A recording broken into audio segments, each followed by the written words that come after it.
Let's bring this meeting to order. Welcome, everyone. Without a license. We're going to begin with the Pledge of Allegiance. I pledge allegiance to the flag of the United States of America and to the republic for which it stands, one nation, under God, indivisible, with liberty and justice for all.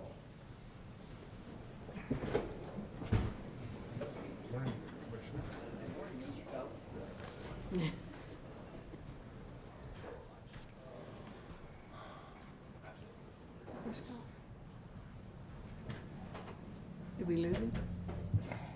Okay, well, Butch, you're up. First thing.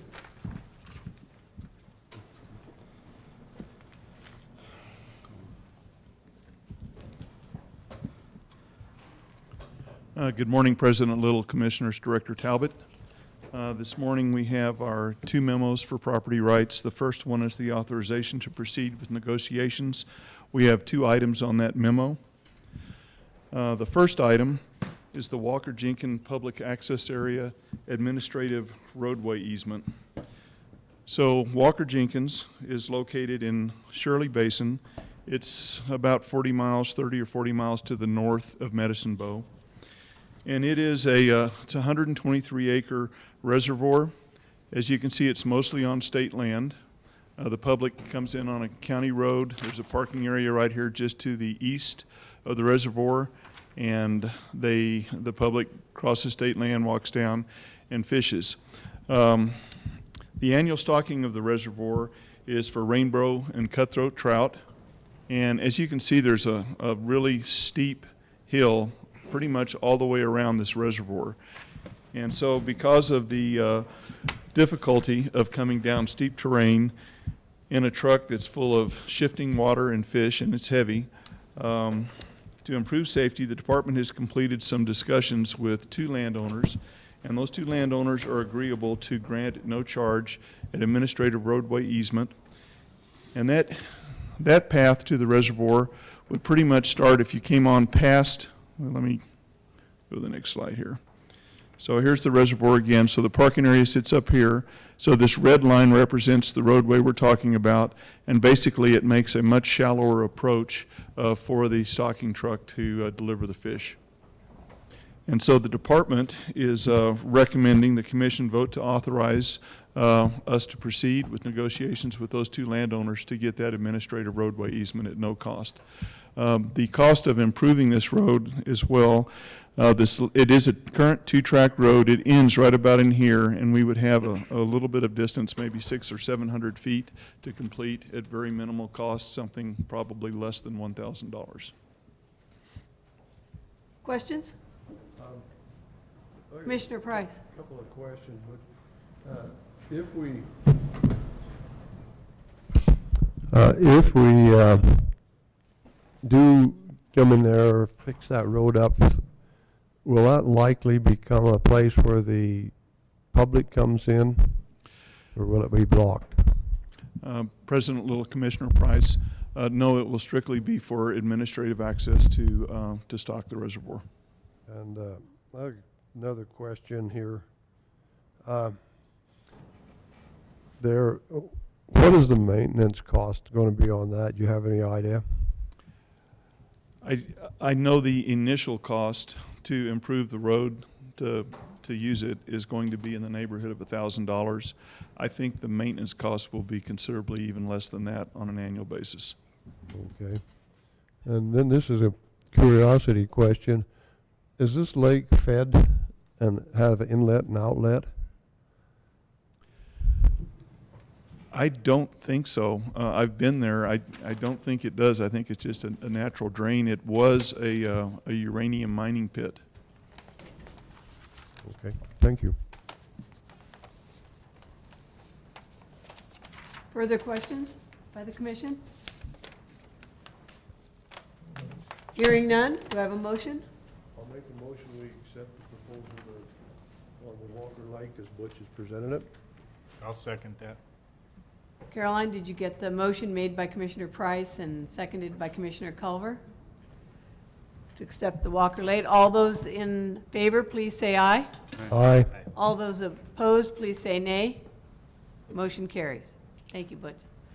Next one. The next item on the authorization memo is an item that was presented at the March meeting, where the commission authorized the department to move forward with negotiations for the acquisition of this 44 acres by donation from Rocky Mountain Elk Foundation. This 44 acres right here grants access to this larger area, which is about 6,400 acres. This is located near Alta. And the commission had requested that the department look into and make sure that there would be legal public access to this area.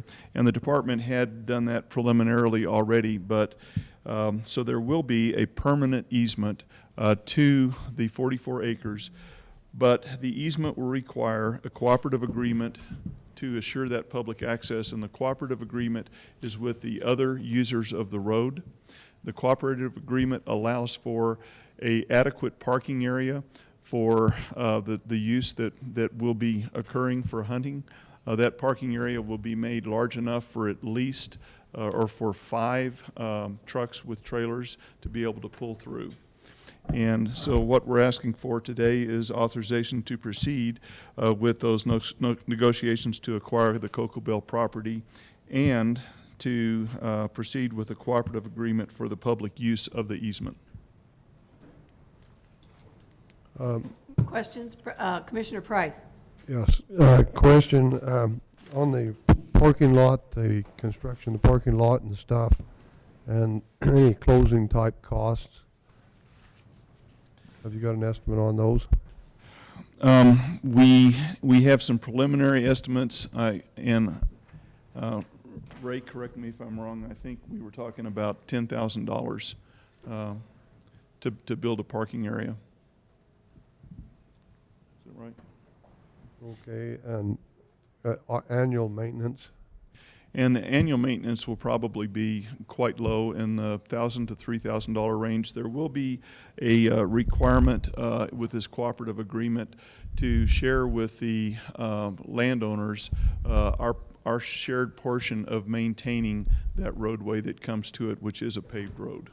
We will not have any responsibility for snow removal, however, since we will not be using the area during the snow season. Okay. I guess, as I remember, wasn't there a young lady in Jackson that actually worked this access and proposed it and got it through? There was a young lady who had donated some money that she had won through, I think, like a Rodeo Princess event or something, and she donated money to Rocky Mountain Elk Foundation. She had hunted here, and it was just her idea. It was, I think, more or less a project of hers to see this happen, because this is where she's harvested a couple of elk. Yeah, I think it was a good deal. Thank you. Madam President, Yes, Commissioner Crank. what's the status of the grant of the permanent access, permanent easement?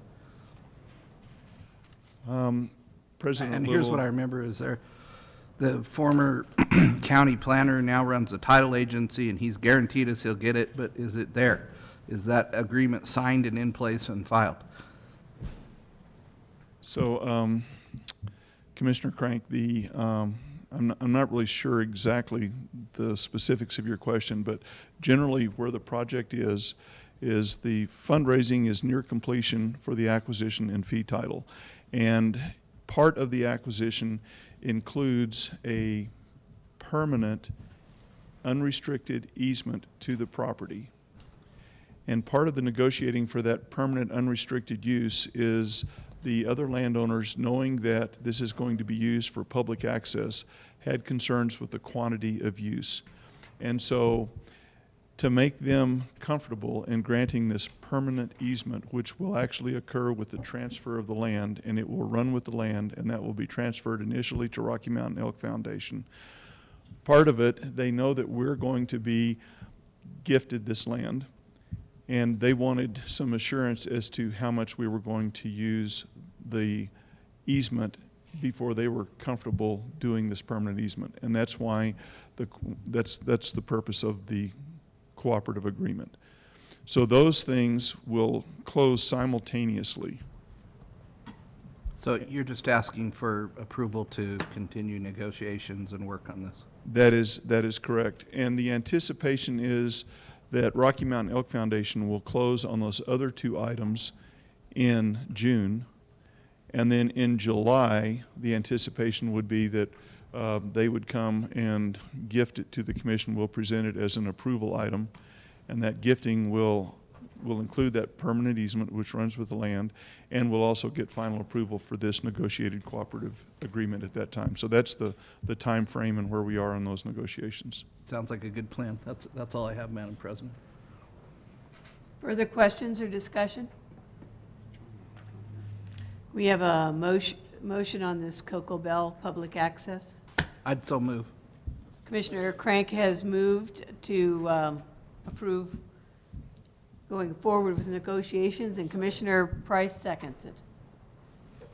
All those in favor, please say aye. Aye. All those opposed, please say nay. Motion carries. So now we move on to the next memo. This memo is the approval memo. We have 3 items on the approval memo. The first item is the Ocean Lake Wildlife Habitat Management Area water pipeline easement. In March, the Commission authorized the department to proceed with negotiations for a pipeline easement. This pipeline easement is located at the very north end of the Ocean Lake unit. And basically, there's currently an open ditch with some pipeline that comes to some fields over here called the shop fields. And that open pipeline or that open ditch in this portion right here came down and made a jog and it came back up. And with the new pipeline, which is going to replace that open ditch, it's going to come straight across. And there's a gap right in here where we need a 30-foot easement from the existing landowner. The existing landowner is agreeable to grant that easement at no cost. So the department would recommend the commission vote to approve the permanent water pipeline easement at Ocean Lake. Discussion? Commissioner Price. Okay, President Little, Butch, it said, in that, as I read that, I think it said there's no no financial cost to this. That would be for the easement is what you're talking about, not the pipeline, because the pipeline is going to have to be a cost.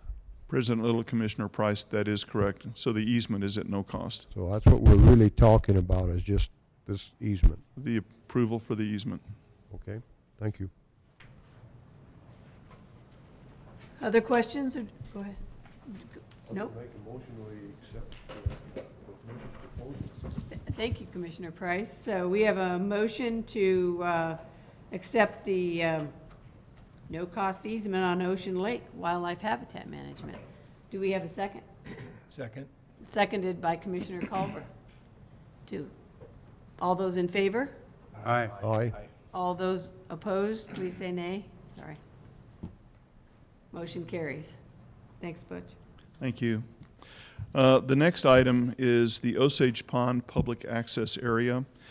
So I'll give a little history on this. Basically, the commission back in November 2012 was the initial authorization to proceed with negotiations. There were a couple of updates since that. This project is a project that's in Osage. Osage is northwest of Newcastle, and it's a pond that's about 30 acres. So it's roughly a 30-acre pond. The department currently requests 2,500 rainbows, 1,250 brown trout. So it's stocked well by the department. It's provided public fishing opportunities for the people of Osage. This is the town of Osage right here. The way this came to being is there was a coal plant to produce electricity owned by Black Hills Light and Power, and they decommissioned that plant a couple of years ago. It has been completely reclaimed. And they had this 850 acres of land right here. Within it, it has this Osage Pond. And the wish of Black Hills Light and Power was to continue to have the public have the opportunity to fish in this pond. And they currently have a buyer for this 850 acres, and they wanted to put this easement in place prior to closing. They have worked with the buyer. The buyer's aware of the easement, has reviewed the easement, is fine with the easement. And basically what the easement is, it allows for a roadway access to a parking area, and there will be a boat ramp at the parking area. It'll allow for shore access all the way around the reservoir, 25 feet above high water line, and will provide excellent fishing opportunities for those folks that live in that area. The cost to improve the road, the parking area, and the boat ramp, and to remove an existing fishing dock would be approximately $7,500. That's the development cost, and there is no cost for the easement. It's a permanent easement, will run with the land forever. So the department recommends the commission vote to approve the acquisition of the Osage Pond permanent public fishing easement. President Little. Commissioner Culver. This is kind of an important project for my corner of the state. This is a valuable little pond for fishing, and there's been quite a bit of angst that we might lose the ability to maintain fishing on this. And so Butch, outstanding work. I'm glad you did this. And I would make a motion that we acquire this easement. Second. So we have a motion from Commissioner Culver to acquire the easement for the Osage Pond, and a second by Commissioner Anselmi. Is there any discussion? Yes. Price. President Little, I have a number of questions on this. I think it's a good deal, so I'm not going ahead, saying opposing it. I think it's a good deal. Just some questions. This is near a power plant, coal-fired power plant. What about mercury and accumulation of heavy metals in that water? Has anybody tested that? The only things that I can tell you is the ash pit for the power plant was located down in this area here. Responsibilities with the EPA as far as the concerns, environmental concerns, those will remain with Black Hills Light and Power. We will have none of those responsibilities. I don't know about mercury levels in the water. I do know that currently sportsmen do catch fish in that pond. That's Okay, yes, sir. And I think we got a comprehensive easement agreement. Is there going to be any hunting or trapping around this pond, or is it just strictly limited to fishing? it will strictly be limited to fishing. And as I read it, I think the grantor is supplying water for us. Is that going to be on a continuing there a forever type thing, or at some point will they likely turn that over to us? They are not, they're not conveying their water right to us, but they are conveying the use of the water right to the extent needed to maintain the fishery, provided that the artesian well continues to flow. So they're not guaranteeing the well, but they are guaranteeing that as long as there's water available, that the reservoir will maintain adequate water levels for the fishery. So there we have no contract with the state, a temporary water use or with the state or anything on that? We will not hold a water right. They will hold the water right. Thank you, Butch. And if I may, can Yes, I clarify go one ahead. thing?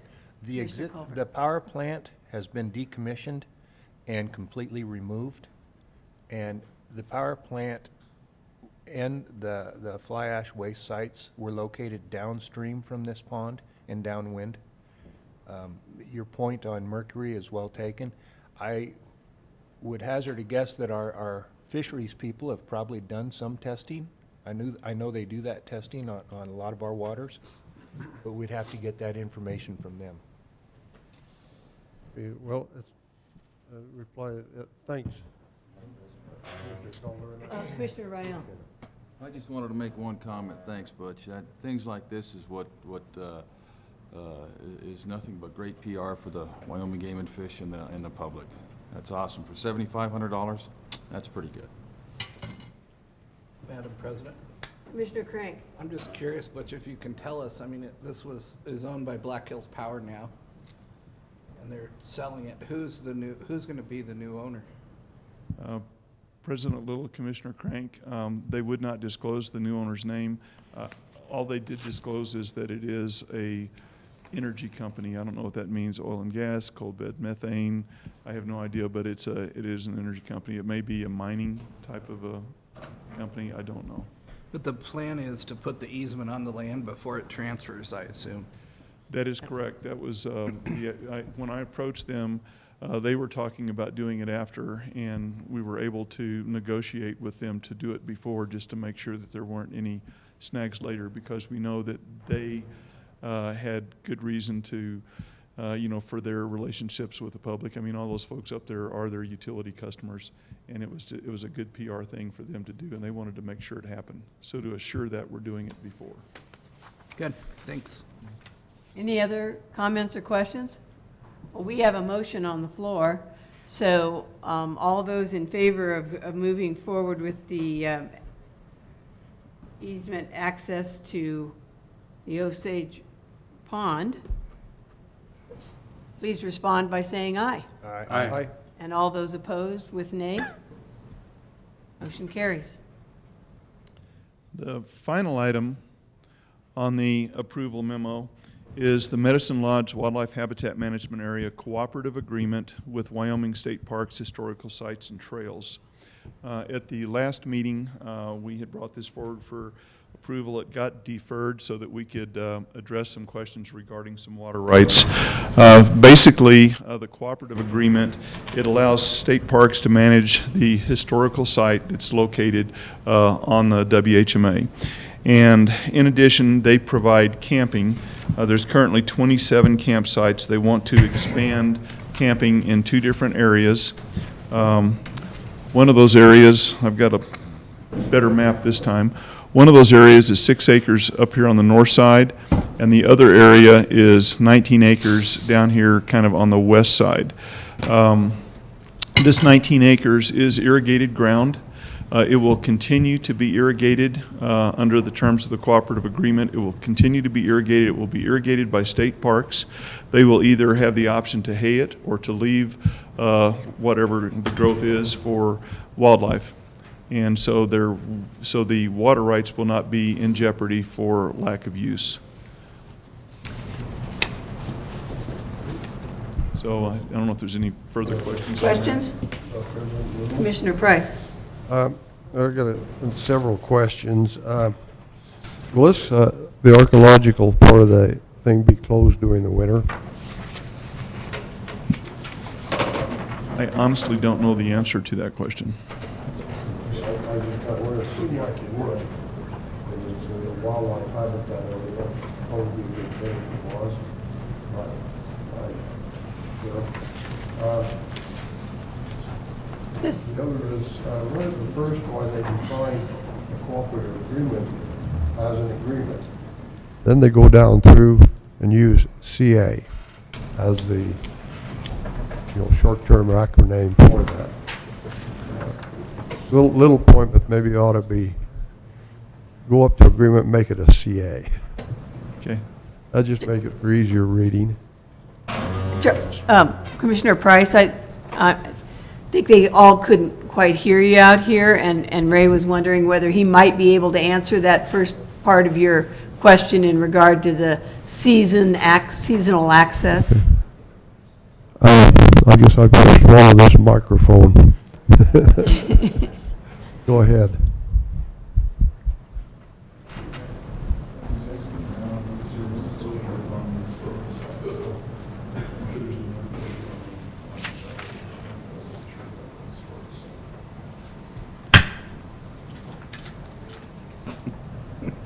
I'm not 100% sure on that, Commissioner Price. So we do close the WHMA every winter for wintering wildlife, but I believe the park is open year-round.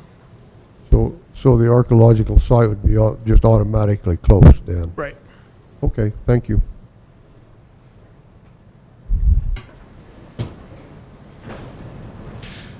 So, You still have the floor if you weren't done. I mean, These are ticky little things, but. that's all right. They're often the ticky CA, things are it'll make important. it a little cleaner. Then line 6D, sixth line, no should be not.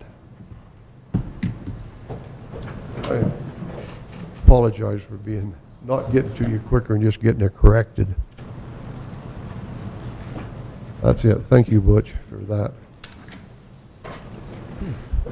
Do we have any other questions or corrections or? Madam President? Yes, Commissioner Crank. So Butch, you called us about this earlier, but as I understand it, the first presentation in Rollins, we were a little bit confused about what was going to happen. They're actually not going to put the campground on the 6 acres that the water right attaches to. They're going to continue to irrigate that and hay it. But as you explained it to me, the problem is that the people are killing deer in that 6 acres, and they're running into the campground and dying, and it's upsetting people. So really what State Parks is trying to do is, via this cooperative agreement, is provide a larger buffer around their facility, so that they would be the one that would say, you can't hunt within this defined zone that is under this cooperative agreement, correct? that is correct. So basically, the camping, which is it's kind of hard, this map. So the camping currently is in this area here. It's really all along the roadway. And what happens is this 6 acres will become a buffer, just like you said. It'll put the hunting further away from the campsites, and it will prevent issues that have happened in the past from occurring in the future. And I believe I asked whether you'd talked to the wildlife folks in that area, and I mean, is there going to be a huge public outcry that they can't kill a deer within 6 acres of this existing campground, or? I did visit with the regional folks, and there will be no issues with hunters within this area. In fact, currently, evidently, they do not. We've made it where we're not allowing hunting there already. That's all I have, Madam President. Thank you. Any other questions or discussion? Then may I have a motion to move forward with the cooperative agreement on the Medicine Lodge in regard to that? I'll make the motion. Th- Thank you, Commissioner Price. I appreciate that. Is there a second? I'll second the motion, Madam President. Thank you, Commissioner Rael. So, you get that, Caroline? All right, we have a motion to accept the cooperative agreement on Medicine Lodge. All those in favor, please say aye. Aye. All those opposed, please say nay. Motion carries. Thank you very much, Butch. Thank you very much. Best meeting ever. It was Good job, Butch. painless, wasn't it? Hey, before we move on, I was remiss, I'm often so, in mentioning to everyone that we do have these blue slips back there, and Janet eagerly awaits anyone wanting to fill those out who would like to speak on any topic. At the end of the day, we will have a call to the public as well, but should you like to speak on a particular topic, this way we'll make sure you have that opportunity at the appropriate time. So thank you very much. And Scott? Madam President, Commissioners, Director Talbot, this morning we're going to hear from Hal Sawyer, lead researcher for West Incorporated. And I just wanted to clarify, on your agenda, it lists the presentation Hal was originally going to give dealt with deer, elk, and pronghorn. And after we had a conference call with the landowner, they're not comfortable with us moving forward with the deer and pronghorn portion of this study, so. Elk and antelope, right? I'm sorry. You said deer and pronghorn. I'm sorry, elk and pronghorn. So Hall's presentation will be focused strictly on the mule deer research for the Chokecherry and Sierra Madre project area. Thank you very much. Dr. Sawyer, welcome. President, Commission, I think if we can get that PowerPoint loaded up, a lot of this is going to be pretty much the presentation I gave you in Rollins, but I know Commissioner Rael wasn't present, so we'll roll through these slides pretty quickly, and also have an itemized budget in here for you as well. So just for a quick review, this Chokecherry area, it's a mix of private and public lands, checkerboard, just south of Rollins, and it's a pristine area that supports hundreds of mule deer, elk, and pronghorn. This area will soon be the largest wind facility in the nation, with about 1,000 turbines and 3,000 megawatts of electricity. All of these electrons will be going to California. Over the last 4 years, we've collected excellent baseline data on the mule deer herd out there. This is what the movement and migration routes look like relative to the proposed wind turbines and the haul road that goes right down the middle there. So as we enter the development phase over the next 5 years, we'd like to continue our research and look at how this wind development might affect the movement and migration patterns of this deer herd. The baseline data has also provided us excellent winter range data on the deer herd. We know exactly where these winter ranges are now relative to the proposed development. And so similar to the migration questions, we want to know how this development may or may not affect the winter distribution patterns of this mule deer herd. And so, again, just in quick summary, wind energy is spreading across Wyoming in the west. Currently we have little information on how this type of development impacts big game, and this presents us with an excellent opportunity to learn what that might be and help inform future wind projects in the future. Today we're specifically talking about seasonal ranges and migration routes of mule deer and how those might be impacted through development. And so what we're asking the commission for is to help fund the bulk of our equipment and expenditures in 2017 and 2019. This will allow us to go out, recapture the 35 mule deer that are currently collared, equip them with new collars. Those collars usually last 2 to 2.5 years, and then we do that again in 2019, and that gets us to 2021, which by then presumably we'll have turbines on the ground.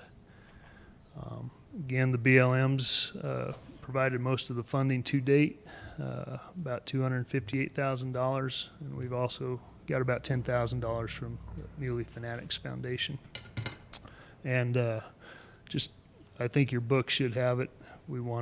Somebody requested an itemized budget of how those funds would be allocated, and most of that will go to GPS collars and captures, and you can see we have a little bit of other survey work and labor in there as well. So that's just a quick recap of what I presented in Rollins, and if there's any other questions I can ask, I'd be glad to try to answer them. Okay, thank you. Commissioner Crank. Hall, as I listened to your presentation in Rollins, I mean, this is like a once in a lifetime opportunity to study a deer herd and hopefully an elk herd and an antelope herd that is going to experience incredible development on their migration routes and their winter range. And at least for the deer herd, we have really good baseline data. We do. So like if you could design an experiment, this would almost be a perfect experiment if we fund this. It's true. We don't get opportunities like this very often to have this amount of baseline data in an area that's so pristine with the type and intensity and scale of development that's going to happen. That's correct. And if, my understanding right now is the landowner is a little bit hinked about studying the elk and the pronghorn as well. And I think the department plans to continue to visit and see if maybe we can increase that comfort level. Because if you were to, there would be if we're going to study the elk and the antelope, there'd be an extra cost for GPS collars. But essentially, you could track the elk and the antelope at the same time you're tracking the deer, correct? Correct. So there would be some economies of scale that we could, Oh, absolutely. and so I hope that happens, and I think the department plans to continue to visit. Scott's nodding his head. But so in a perfect world, if the landowner gets over his concern about also monitoring the elk and the antelope, you collar ungulates in the winter, correct? That would be the best time to collar them, especially in that area. So assuming maybe the landowner gets over his concerns, we could revisit that before the winter of 2016 and 2017 and maybe still pull off some monitoring on antelope and elk? Yeah, absolutely. We could move very quickly on that. So if that came to be, we could provide some numbers and move very quickly on it. Okay. Would it hinder what you want to do? As I look at your proposal, you're asking for $105,000 in 2017 and you anticipate another $105,000 expense in 2019. Correct. Would it hinder your proposal if we just? There may be some. I have some concern about binding future commissions. Sure. And I'm all in on your project. Don't take my comments the wrong way, but would it hinder what you need to do in this once-in-a-lifetime opportunity if we just gave you $105,000 now and you had to come back to who's ever on the commission and whatever that commission looks like in 2019 and seek another $105,000? Not at all. That would be fine. That's all I have, Madam President. And just to follow up with some of your comments too, as it relates to deer and potentially pronghorn or elk, the development phase with this project has always been a little murky. It's been delayed and delayed and delayed, but I think probably most of you read in the paper yesterday or heard on the radio today that their Eagle permit process is beginning the 60-day process. And so once that Eagle Take permit is approved, I think the development phase will become a lot more tangible, and we'll be able to better predict when that will be. It may, Madam President. Yes, Commissioner Cranky still. So I think what I remember you saying in Rollins, it may be that if the feds slow this up, which, boy, we'd all be shocked if they didn't do something they said they were going to do, but I mean, this may need to extend beyond 2021 even. If the development is slowed, the whole purpose of this is to study what effect the development has on the mule deer herd. Yeah, and I think even if we get to development at 2021, ideally, you go through the development phase and into that production phase too. So, yeah, in 2021, I might be coming back and saying, hey, let's do just a couple more years as we enter the production phase of this wind facility and see, if we did see any behavioral responses, do those go away once we're in the production phase of the project? Thank you. Commissioner Anselmi? Chairman Little, do you have baseline data then on the elk and the antelope? So you've just been studying deer these past several years? Correct. We do not have any baseline data on elk or pronghorn. Yeah. Thank you. Further questions or discussion?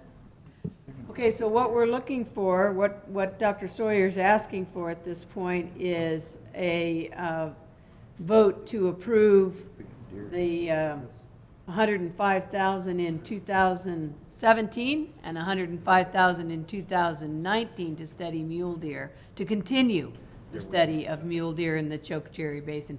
That's what the presentation has been. So what is the desire of the commission?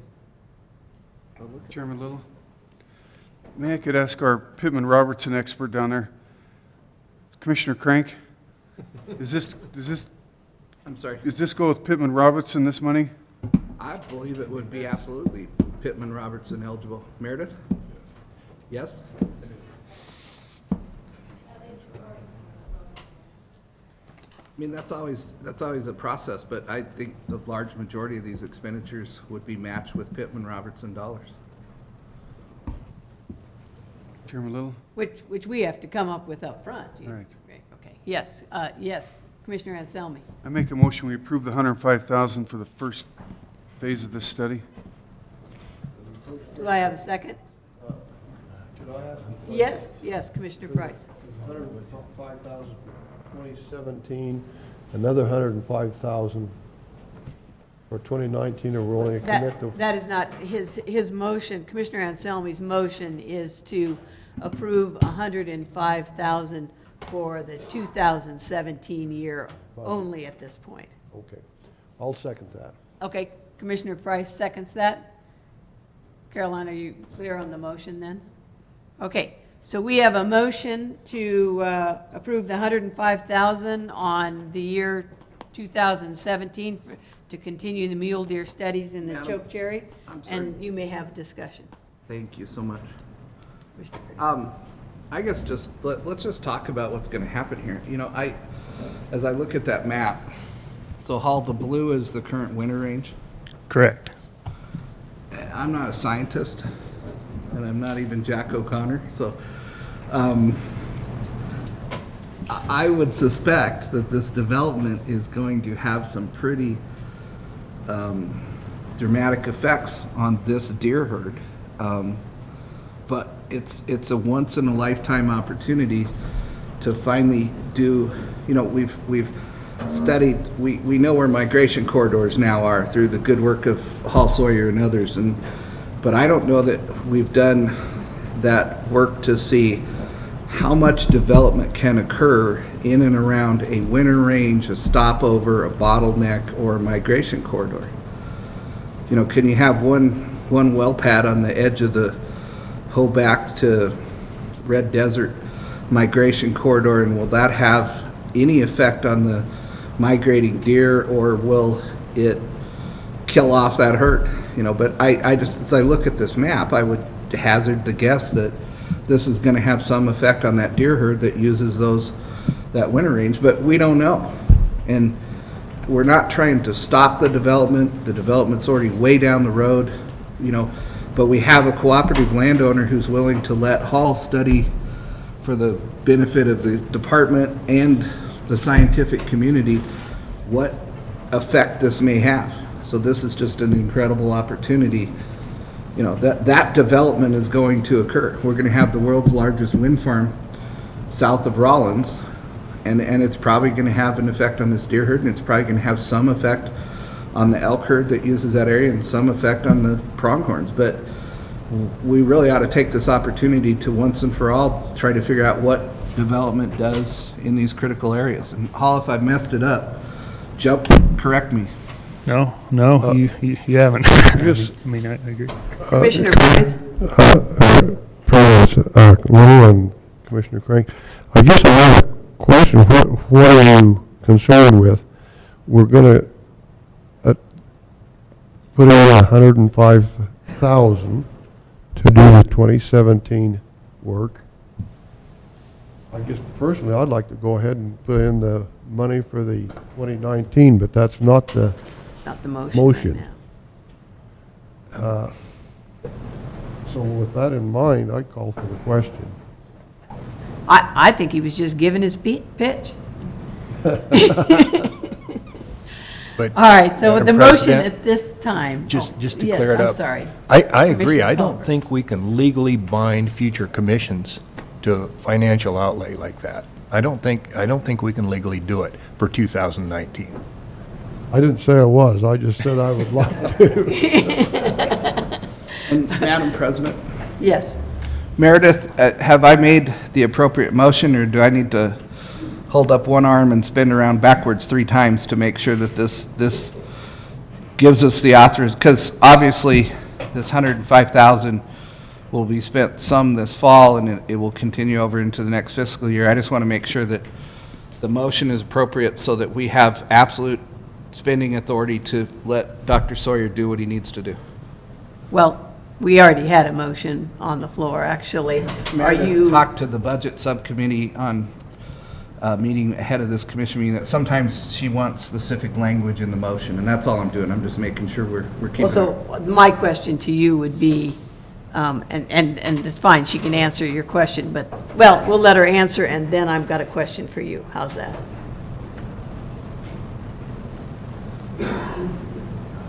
President Little, Commissioner Crank. The motion is fine as it stands on the floor. What will happen with this 105 is it will be added to the FY17 budget to be granted to Hall for this research project. And then if additional dollars need to be added in the future, again, it will come back to the commission and added to the current budget at the time. So it's fine. Okay, so my question, Commissioner Crank, to you is, are you then comfortable with the motion on the floor, or are you suggesting that you'd like to make an amendment to that? No, I just wanted to make sure I said the magic words to keep our budget people out of trouble with the state of Wyoming and happy. So I So you're absolutely good? support the motion as You're made. good. Okay. All right, that said, is there any further discussion? Because the motion on the floor is to authorize $105,000 for the year 2017 for use in the further study of mule deer in the chokecherry area, chokecherry project area. All those in favor, please say aye. Aye. All those opposed, please say nay. Motion passes. Thank you, Dr. Sawyer, for coming twice. I'd Yeah, like no, I to- appreciate your support. And just to clarify, the 2017 money most of that would be spent in like January and February of 2017. So I just wanted to make sure that was jived with your fiscal years. Yeah, our Apparently, it does Okay. with Meredith, and Great. she's the one we have to keep happy there, so Doctor- thank you. Dr. Sawyer, I'd like to say thank you. We'll see you in 2019. Okay. I won't. Some of these people will. I'll be there.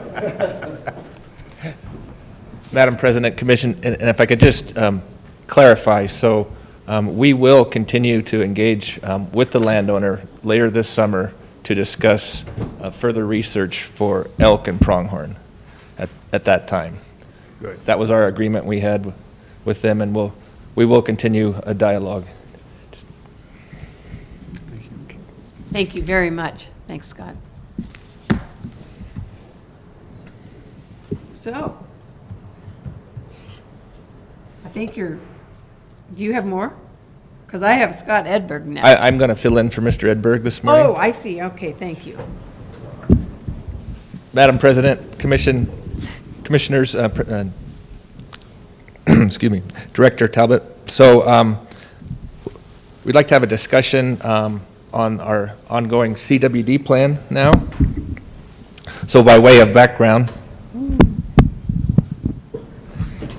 if you recall, the current CWD plan was last approved in 2006, and since that time, obviously, there's been more information acquired and things have changed.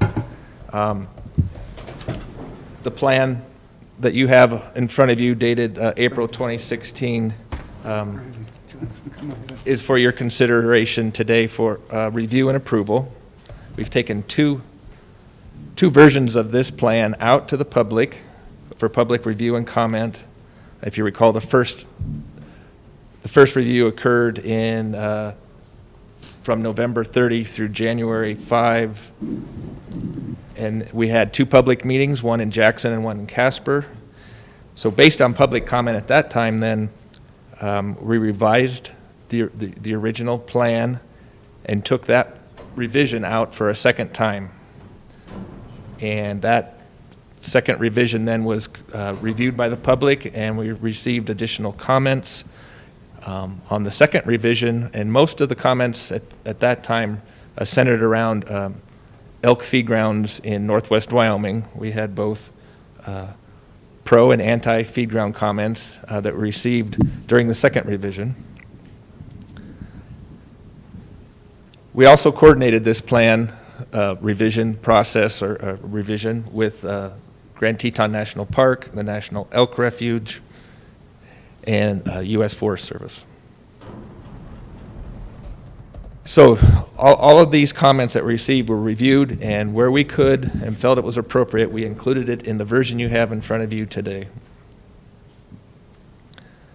So at this time, I guess I would like to open it up to the commission. If it's your pleasure, we could go through this plan section by section. If you had specific questions for any sections, I have Dr. Mary Wood, Hank Edwards, Supervisor Brad Hovengay, and Management Coordinator Doug Brimmeyer here to help answer any questions you may have, either on CWD, the disease, or elk feed grounds in particular. And just Well, it would be my desire, since Commissioner Rael was not here at the last meeting, and since we have the experts with us, I think it would be good to go through all of the sections real quick. okay. Good. I mean, it doesn't have to be real quick, I guess, but I mean, yeah, I just think it's worth doing and give him that opportunity as well. Okay. Madam President, Commissioners, so the Department's CWD management plan consists of 4 components. So we have the disease management section, applied research section, the public information section, and then funding.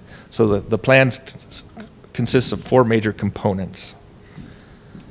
So we've gone through, based on public input, and updated, modified where appropriate, all 4 of those sections. So if you look at so we have an executive summary right up front, and we have a goals section. The goals section is completely new, and it lists those 6 bullets under goals. We've also updated the introduction with more and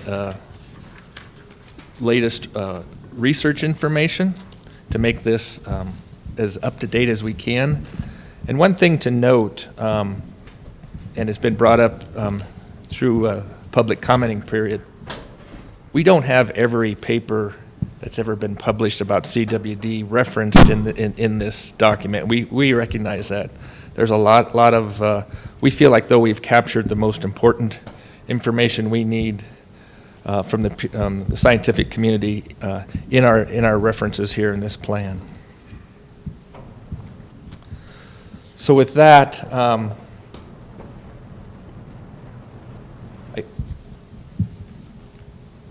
I guess I can take questions on the very first section, if we go section by section. So disease management.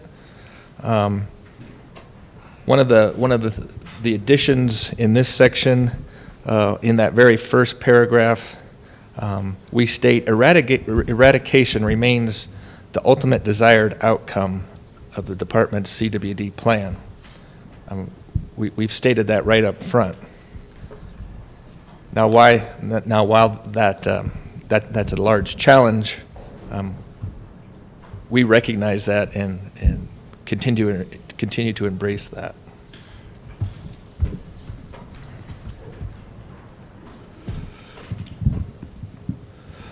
We then go through item 1, surveillance. We've completely revised and update this section. And the very first paragraph basically describes where we are with our surveillance at this point compared to 10 years ago when we last drafted this plan.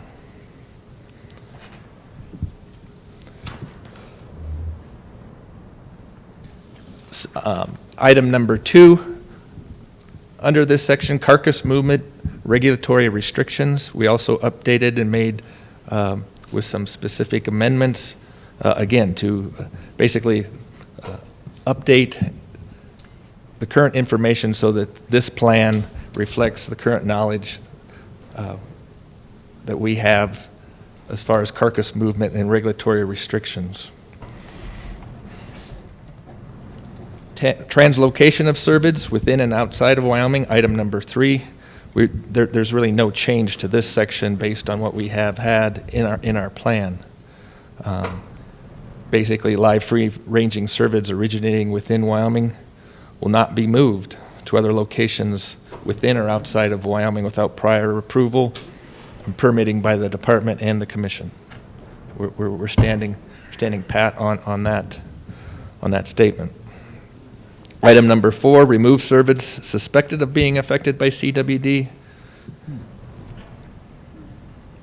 We've updated that section, second sentence in that paragraph. When possible, game and fish personnel will lethally collect appropriate biological samples for disease testing or remove targeted cervids from the field and properly dispose of the carcass in a manner that will minimize CW transmission and environmental contamination. So recognizing that we will play an active role when needed to address suspected CWD positive cervids. Number 5, appropriate game and fish personnel will participate in intra and interdepartmental and intra and interstate CWD coordination meetings. No change there. We've been actively engaged with that all along and will continue as we have in the past. Item number 6, maintain Wyoming statutory prohibition of cervid ownership, importation, and facilities in Wyoming and the effectiveness of the Game and Fish Commission's Chapter 10 regulation. Again, similar to prior statements, we're not changing anything in this section, and we'll stand pat with our Chapter 10 regulations as we've had in the past. Number 7, hunter harvest will continue to be primary tool. Again, no change there. We will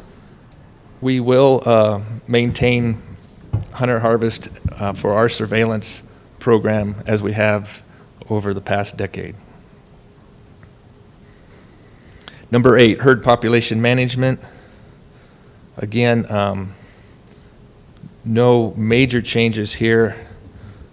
We did include the statement, the Game and Fish Department will consider disease transmission / prevalence when developing herd population objectives and other management recommendations. Again, acknowledging in some herds CWD is present and prevalent, and we will take those into consideration when setting management objectives and management direction for those specific herds. Number 9, as I mentioned earlier, was feed grounds. We did receive significant input from the public and added public comment, expanded on what was in our original document where we could. A variety of additions. I don't know if you want me to go through everything line by line, but to summarize, this section has been updated extensively compared to the 2006 version.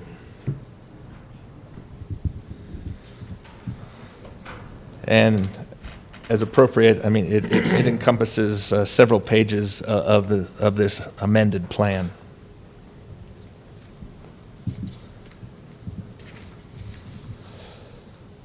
So all of that is under the major component disease management. So you can see that that's where the bulk of this CWD plan, that's where our emphasis lies. We go to component 2, applied research. Again, based on comments, we did amend and expand this section. And let me just give you towards the middle of the paragraph. Game and Fish will focus research on implementing sustainable CWD on-the-ground management strategies in select areas across the state with the goal of evaluating long-term efficacy of such management strategies to reduce or maintain CWD prevalence and expansion. So as was discussed last time, we are looking at for management strategies, applied management strategies on the ground. We heard loud and clear from the commission, we are no longer going to be, quote, the control state for CWD disease research. And as Dr. Mary Wood has addressed the commission, we feel that one of the areas that we can explore would be on-the-ground management actions. And that's not to say, we go on then to explain, Game and Fish is committed to long-term investment in research in addition to on-the-ground management strategies. So we're not saying we're not going to do research, but it'll be a two-pronged approach at looking at appropriate research as well as on-the-ground work. Third component, public information. Again, we updated and expanded this compared to the 2006 section. This is component number 3. As a public agency charged with managing Wyoming's wildlife, Game and Fish has obligation to provide timely, complete, and accurate and unbiased information about CWD to the public. And Game and Fish's the Game and Fish Department's information efforts related to CWD will focus on where CWD has been found, public health risk as determined by public health departments and public health experts, Wyoming's efforts to monitor the disease, Wyoming Game and Fish's and others' efforts to learn more about the disease and potential impacts to deer, elk, or moose populations. It goes on, basically outlining each component of a public information strategy. And then finally, the fourth and final component of the plan, funding. Again, this was amended and expanded. States CWD management research and public information activities are expensive. The department's financial status will not allow complete implementation of this plan without additional funding. Game and Fish will continue to request general funds for CWD's work as part of the Game and Fish Veterinary Services Program budget and will pursue additional funding sources where possible. So those are basically the 4 components. And again, as you can see, component 1, the disease management aspect is the majority of this amended plan. So by way of explanation for you, Commissioner Ryle, at the last meeting, so Wyoming's plan, as you already know, has been for years just to kind of monitor CWD. And several commissioners, I think Commissioner Crank and Commissioner Culver in particular, said we want to do more. We want to do something about management. So we did see all of the presentation by Hank Edwards and Dr. Wood in regard to CWD last time, and and their funding and that for monitoring, and then we asked them to come back in this meeting rather than approve anything then, and come back with a plan with some revisions that would do not just monitoring, but start taking some action towards doing something about CWD. Did I? Well, I think, Madam President, I think you nailed it on the head. I do believe, I see Mary and Hank getting nervous as I tend to make them, that I think the plan was by July, you would come back to us with some specific ideas of either applied research on the ground or am I messing that up again? Well, I mean, this is... in addition to us needing to take some action on moving forward with this plan today, is that what you mean? Absolutely. Is that where you're getting? But Okay. Mary and Hank, I think, can continue to explore what additional things we can do on the ground to put this into place. Rather than just be the control mechanism for the world, we're going to take some proactive approaches, and the things I think you talked about in Rollins were perhaps additional work to collect samples in the endemic area. I mean, obviously, a critical thing we need to do is try to staunch the spread of this westward and northward, because we're all deeply concerned what happens if this hits our feed grounds in Charles's country.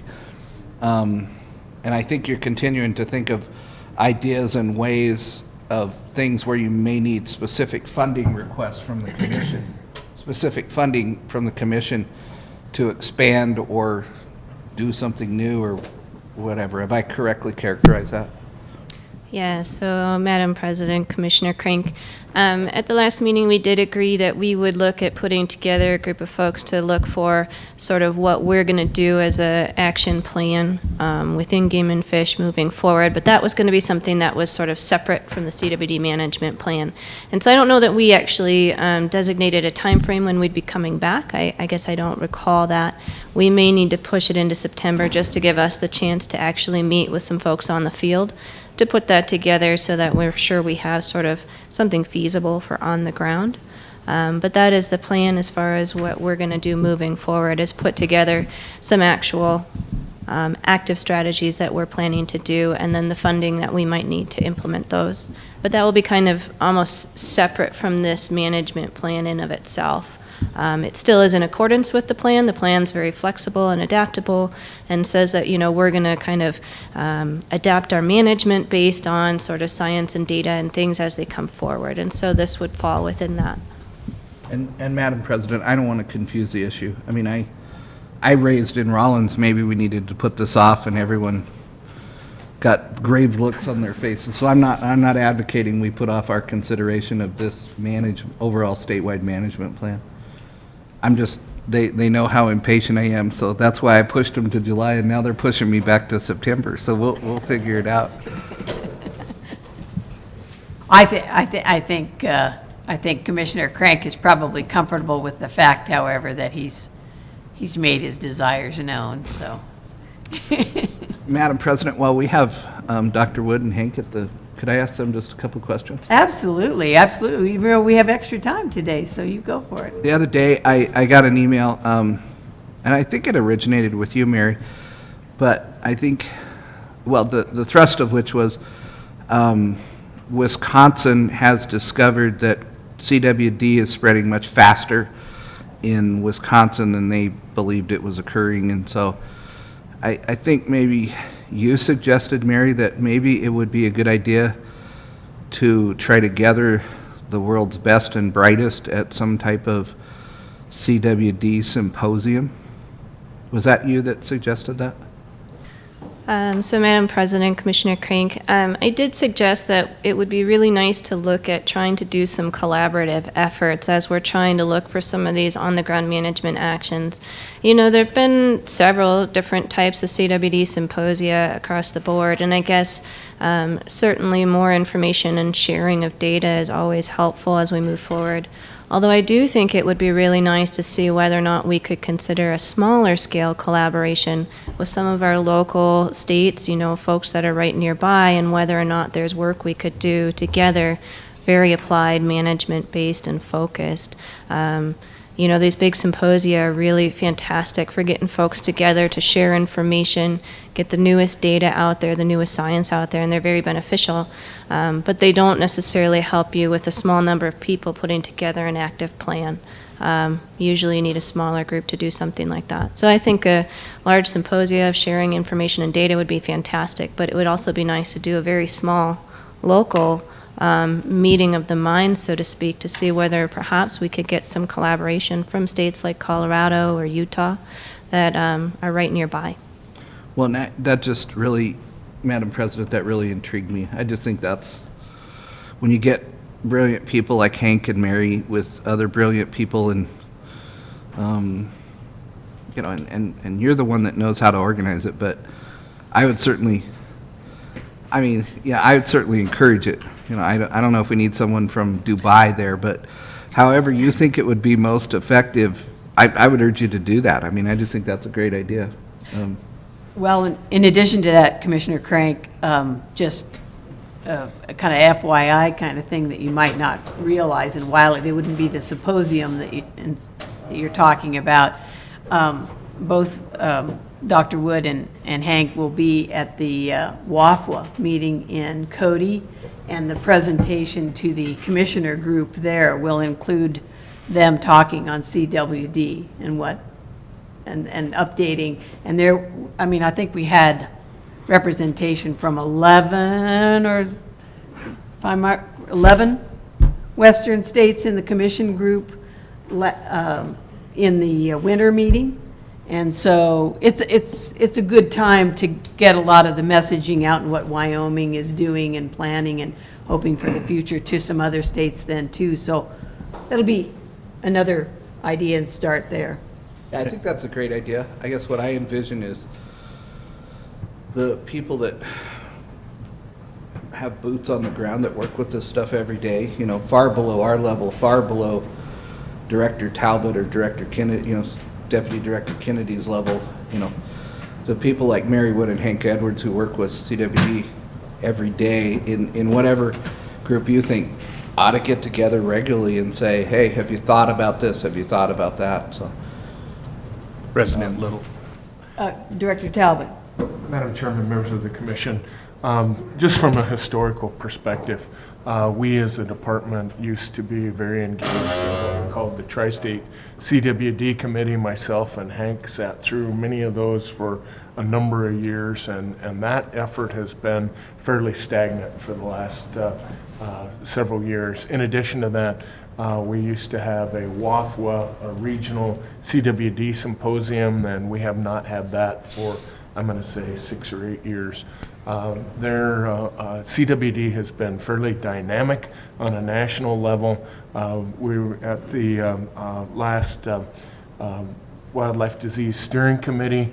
It was reported that Texas now has confirmed CWD in deer that have gone to about 800 different deer farms in Texas.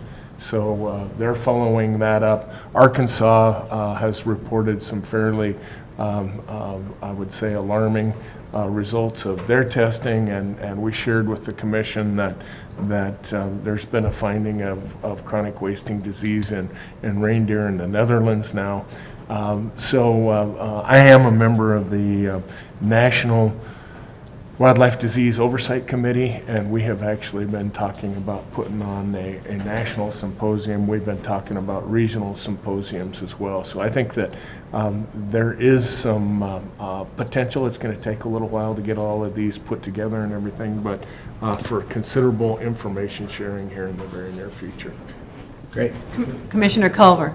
I agree with Dr. Wood that collaboration, partnerships are the key to this. We simply don't have enough money that we're going to solve this. If I remember correctly, from the last WAFWA meeting, Dr. Wood, you've been placed on the WAFWA Wildlife Health Committee now. Is that correct? Yeah, Madam President, Commissioner Culver. So I am the vice chair of the WAFWA Wildlife Health So Committee. do you see that as an avenue where you could pursue this type of collaboration?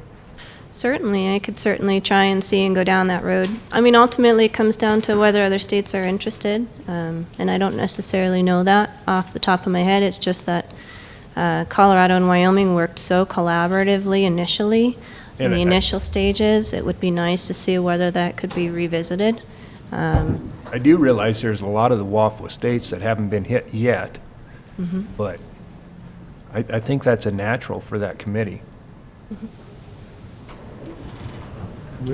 Commissioner Price. President Little and Scott, I guess I'm going to, Talbot, there, would there be a benefit at this point or in a nearby future commission meeting to try to make a motion to get things moving again? Maybe set up a thing, something to do. A subcommittee, or I don't know about, not a subcommittee, but something to make, go from, or to implement our decision to become active in fighting or against WD.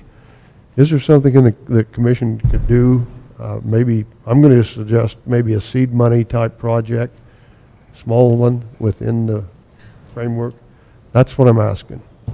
Madam Chairman, Commissioner Price, I don't think so. I think that the commission has made it very clear that what your intentions are, and I think that we have taken that very seriously, and I think we're moving forward. Should we need some seed money, or we cannot get Mr. Kennedy to check with the PR folks to make sure that we're moving in the right direction, we can always come back to the commission. But Commissioner Price, I think that we can certainly move forward with the intent of the commission, and if we need to make some budget amendments or something, we can always approach the commission at any time. Okay, thank you. I do have a question. It's not so much for Hank and Mary, so thank you, I'm not there, but for Scott and the department. Can you describe how, let's say a hunter kills a deer and thinks it's CWD, he brings it into the department. Could you kind of describe how the department handles that? Madam President, Commissioner Price, I think actually Hank Edwards could probably do best job at that, because the personnel that actually process that work under Hank's direction. So if you Okay. okay, I'd be glad to hear what Hank's the protocol is. President Little, Commissioner Price. The way it works is if a hunter was to bring in a CWD, what he thinks is a CWD positive animal, he would bring that to either a check station or maybe even a district office, where Game and Fish personnel would take a sample. That sample would be collected, proper paperwork filled out, and then sent to laboratory. If that sample was positive, then after it goes through all of its retests, then I would notify that hunter both through the internet, where he could get a positive result, as well as a written copy of a letter in the mail informing him that it's positive, as well as giving him permission to dispose of that animal if he wishes. Did that answer your question? Partially. So you give him permission to dispose of that, or tell him how to dispose of it? We do tell him how to dispose of it. We recommend that that animal be disposed of in a landfill. Okay. Now, this is where the department comes in, and the question that I have for them. Having found this out, and I guess the disposal of the animal, and the person decides he really doesn't want to eat it, even though we say that it's probably not going to be transmissible to him, the department does not issue a new license or anything for that. Would there be a avenue to get more participation by agreeing to another license? Madam Chairman, Commissioner Price, I think that when we discuss that, and we have discussed that on many occasions in the past, if we go down that road where we start refunding licenses for disease or infected animals, or animals that don't meet the hunter's expectation, I think that this commission could be looking at millions of dollars worth of license refunds. And if you look at those states that have done that, that has been the effect of that. And we have always held in Wyoming that a hunting license is the opportunity to harvest an animal. It is not an assurance of any quality or quantity of edible meat or those types of things. And we have stayed away from that very clearly in the department. So I would strongly discourage the commission from going down that road. Certainly, if we're looking at getting more samples, I think that probably a more effective manner to do that would either hire some temporary folks to go out there, or concentrate our sampling effort in a different manner. Okay, thank you. Thank you. Thank you, Hank, and Madam President. thank you, Scott. Commissioner Anselmi. Down at this end of the table. I've got a few questions, and sometimes I might get down in the weeds too much, but backing up, following up on Charles's comments, Hank, so this is, like I say, getting in the weeds, but has there been any talk about doing more incinerators? Okay, so a guy gets a deer, like Charles says, and he's in bags, and he hauls it to Green River, and then you guys haul it to Laramie. Has there been talk about putting incinerators everywhere, besides throwing it in a landfill? Or is that, and I guess those incinerators are expensive to run, but is that something that needs to be looked at, or? President Little, Commissioner Anselmi, I believe that the incinerator issue at this point has been delayed. Perhaps Director Talbot could give more information on that, but I believe the incinerator issue has been delayed. Right now, the only way we really have to effectively dispose of CWD positive carcasses is the landfill, which is a reasonable method, it really is. Okay, and then another question, President. Yes, absolutely, you have the floor. Keep going. For Commissioner Riles, he wasn't here the last time, but there's no test that you can do on a live animal. Is that the bottom line of what you guys were telling us? There are tests that are available for live animals, but that usually involves either taking a tonsil biopsy or taking some lymphoid tissue from the rectum. That's about the only two tests that are available that are real effective. There's no blood test that you can do? That's correct. The reason I bring that up, talking to Commissioner Price earlier, and you got this this red desert to Hoback deer herd, and you got the ones from down by Sage Junction that go up in the Wyoming range, and we're doing all these studies. If there's a way to coordinate when they're taking all the samples and the things doing those deer, if there's a way to get blood or something, if there's a blood test you could do that while they're already there, you could do a blood test, and because Commissioner Price brought up a good point. If that red desert to Hoback herd becomes infected, and then they take, that's going towards our feed grounds up there in that part of the world. Yes, it would be nice if we had a blood test that we could do a rapid diagnostics on. That would be very nice. Right now, the diagnostics are going to take at least a couple weeks, even with taking the tonsil biopsy or rectal biopsy. So there's still a pretty good time frame at this point in terms of diagnostics. So yes, it would be very nice, but we're not quite there yet. Well, I guess that brings back the talk about collaborative effort. Maybe somebody's working on a blood test or something, we could coordinate some of this stuff. And one other comment I had to have is that I think we have to get the public more involved in this. I know there's a section here about public information, and I think we could step that up to get the public involved. That would not only bring us more samples, but I think that would maybe, there was a comment here that the federal government quit funding this. So maybe with public involvement, we could generate some grassroots, they've got a stake in this thing too, and the money isn't the only it's not the only answer, but it sure helps. I agree. Thank you. Commissioner Crank, did you? I just, Charles, one of the things that I think Hank suggested early on was that one of the maybe proactive things we could do is we could dramatically increase our sampling around the endemic area. And I think Scott suggests that as well, that may be an effective way to kind of accomplish what you want, that if we hire a bunch of temporary personnel and have them out during the deer season, we're going to collect a much larger number of samples, and we're going to have a much better feel how infected our herds are, both elk and deer, and so that's something I think we'll hear about more in July or September. President Little, and I guess President Little and Commissioner Price?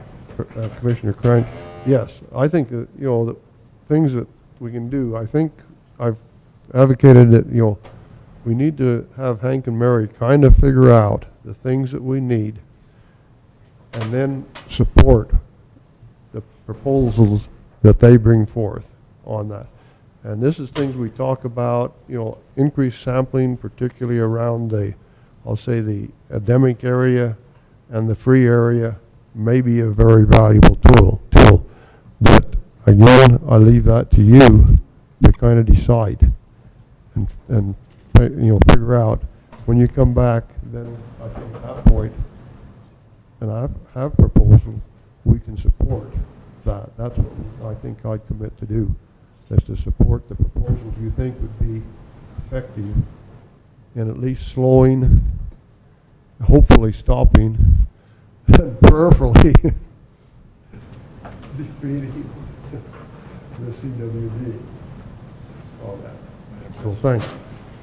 Madam President. Commissioner Rael. Hank, do you see a rapid test being developed in the near future? I mean, is it possible? Is it likely? Is that sounds to me like that's pretty important. President Little, Commissioner Rail, I believe that there is a blood test that's being worked on, correct? Isn't there with the PMCA? Yeah, so Madam President, Commissioner Real, folks are working on lots of different testing options. Right now, I don't think there's anything quick on the horizon. We have been collaborating on that work, with our captive facility. We actually can get blood samples from animals that we know are positive and clinical for CWD, and we provide those to help them with developing tests. So we've been collaborating, trying to facilitate that work, but I guess I haven't seen anything or heard anything that something is close. Right now, the testing that's available is either, your live animal biopsy type testing, or things like PMCA, or there's another technique, RT-Quick, which while they work, they require quite a lot, and they're pretty difficult to do. Hopefully a rapid test comes out. We would really like one, but I don't know of anything on the horizon. Forgive me for my ignorance, but Dr. Hank, you had mentioned you have to take a biopsy from the tonsils or through the rectum tissue, and it takes weeks to find out whether or not it's positive or negative. Is that true? So, sounds to me like a rapid blood test would be very, very, very important for us to battle this. So that's all I have. Good suggestion. Commissioner Crank, did you? I guess I'll just talk, Mark, you raised the idea of incinerators. And correct me if I'm wrong, but I mean, prions aren't alive. And so it's very difficult to kill something that's not alive. And so I think if you're going to burn a prion and actually kill it, you have to heat it to 1,300 or 1,400 degrees. So if you think about purchasing incinerators that could heat a elk carcass to 1,400 degrees all over the state, we'd be talking about multi-millions of dollars. And I know there's a concern that, if I kill a deer in Douglas and take it to Charles Place for a barbecue and then throw the bones and the central nervous system tissue where the prions will exist out, I'm spreading CWD, but I just don't know there's an answer other than disposing in sanitary landfills. I mean, we certainly can't afford to buy incinerators for everybody across the state to properly dispose of these carcasses. Commissioner Anselmi. That's a good point, Commissioner Crank, and I agree with that. One follow-up question. We just spoke, how many people are dedicated to this? You said there's one in the Green River office. What did you tell me earlier? How many CWD people or whatever? Yeah, so Madam President, Commissioner Anselmi, our current CWD program, we do hire seasonal field technicians every year to help us get CWD samples. So we hire 4 to 5 technicians every year, and we try to spread them along that leading edge of CWD. So we usually have 1 or 2 in Cody, in Lander, and then in Green River. And then we try and use on the ground, some of our permanent personnel to get samples from our core endemic area. So that's kind of how we do our sampling every year. So we do have some field support on the ground now, and that's pretty much our program. I'm going to sound like a broken record, and Commissioner Crank will sure remind me of this later, but they authorized 250 dope permits in bags, and I spoke to you earlier about that, and Mr. Smith, I think it's very important that that's one of the leading edges there, and that's close to that whole back migration. I think it's very important that if we got to beef up people to do this testing, not just one day down at a check station. I mean, you're talking, we have to keep our hands on this and make sure if that thing breaks out, but thank you. Further comments or discussion? Director Madam Talbot. Chairman, members of the commission, I'd just like to follow up on Commissioner Craig's comments. Several years ago, we worked very closely with both EPA and DEQ as far as proper disposal of CWD.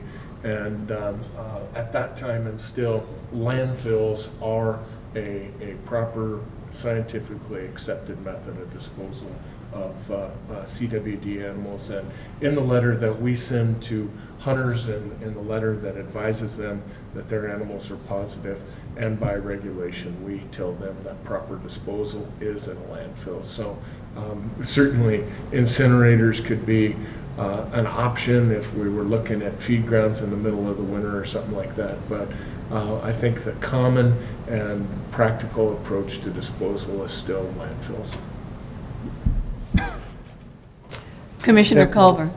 One thing, at the last meeting, we had an individual come up and testify at the end of the meeting, and I didn't know enough at that time to address some of the comments that he had made, but went home and did some research, and I do want to address some of those issues now.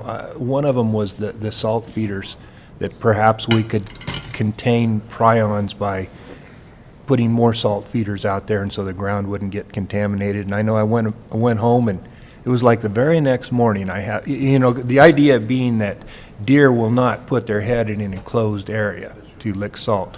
And the very next morning I went home and looked out my window, and there's a 250-pound Crystalix tub out in my pasture, and those are 18 inches deep, and there was a doe mule deer with her head stuck clear to the bottom of it, So I think that's probably not going to be an effective tool for us. Another thing he addressed was prion detection. Supposedly there was some little instrument you point at the soil and it told you if there was prions there or not. Well, my research on that, you know better than me, I'm sure, but what I have found out, that's not necessarily the case.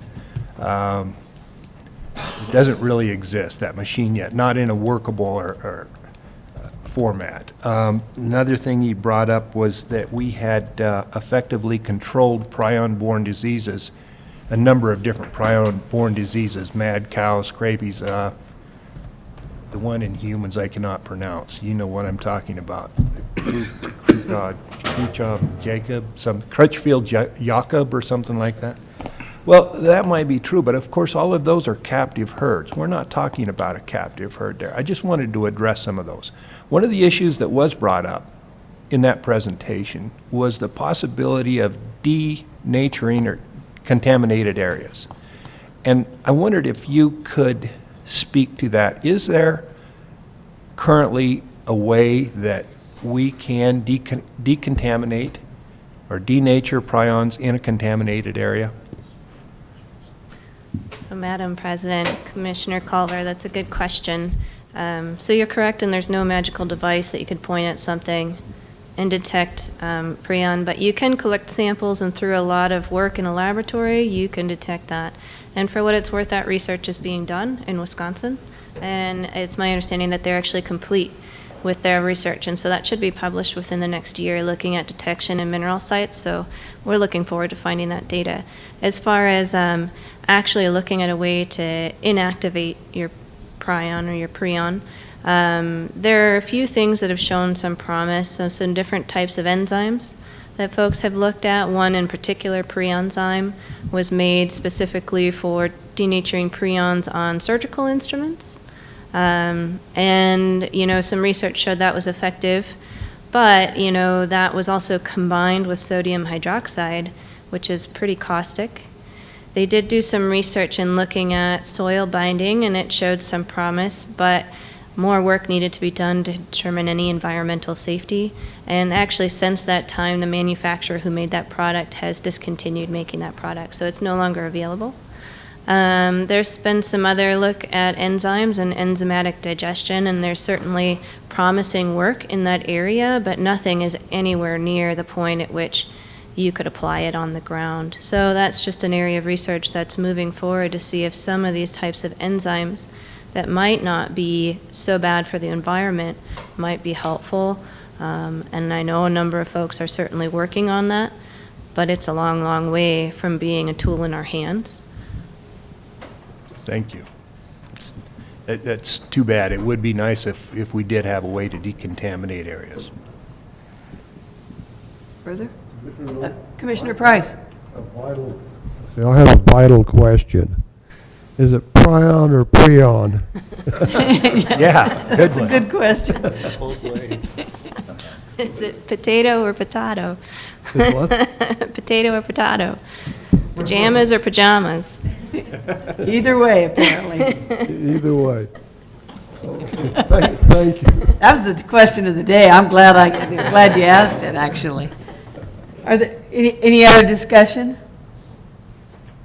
Well, hearing none, what we've been asked to do, Commission, is to approve the updated chronic wasting disease management plan as proposed. Scott, do you have any comments before I actually ask for a motion on that? Madam President, Commissioners, I really appreciate the discussion and I have no further comments at this time. All right. Well, being that the case, I would ask for a motion one way or the other. I make the motion we approve the CWD Management plan? presented by Scott. Okay, I second that motion. Thank you, Commissioner Price, and seconded by Commissioner Rael to approve the chronic wasting disease management plan as proposed by the department. All those in favor, please say aye. Aye. All those opposed, please say nay. Thank Go you. forward and prosper. Thank you. The Commissioner- motion carries. President Excuse me. Price? Ed- President Little, I'm sorry. That's all right. Would it be too far out of hand to say at every meeting, maybe we could have an update on the CWD? That's a very good point. I think that's important. Don't you? Commissioner Price has a May comment. I, there? I kind of hate to corner people to say, corner people to say every meeting you've got to be here to update us. I think I would rather ask, as they thought that they had information that would be beneficial to the commission, that they could communicate like with Scott and say we have some information we think would be good for the commission and we'd be glad to present it or something like that along that line. Thank you. That's fine. Well, and if it's reasonable, we do have them on task to come up with some Yes, viable projects. So we know we know we're going to see them often. soon. Madam So- President, may I say one? Yes, Commissioner Rael, you may. I don't believe the public is fully aware of what the ramifications could be if this thing gets completely out of hand. I, for one, I can remember 10 years ago hunting on a friend of mine's ranch over by Hewlett, and at the check station, they took samples, but I didn't think anything of it. I never really gave it much thought. I thought it was something that was under control, and they were just trying to isolate her. But I think it's very important that the public's well aware of the real importance of trying to grab this thing and nip it in the butt before it becomes epidemic. I don't know how we do it, but we all get those test kits. Are those for? Those are brucellosis, probably. Brucellosis, okay. Because I don't, they're not very important to the public. I don't know how we can educate the public. That's one of the benefits of being on this commission, is I understand more now about what the importance of participation with the game and fish. So I don't know how we go about it, but I think if we can grab that one and run with it, I think we can at least be that much more ahead of it. So just a comment. Point taken, and a good one. If we don't have any other discussion on this, we're good? We've passed the motion. Before we move from wildlife to fish, maybe we could take I might be lenient and give you guys a 15-minute break. How's that? What's going on today? 10 o'clock. But please don't be late.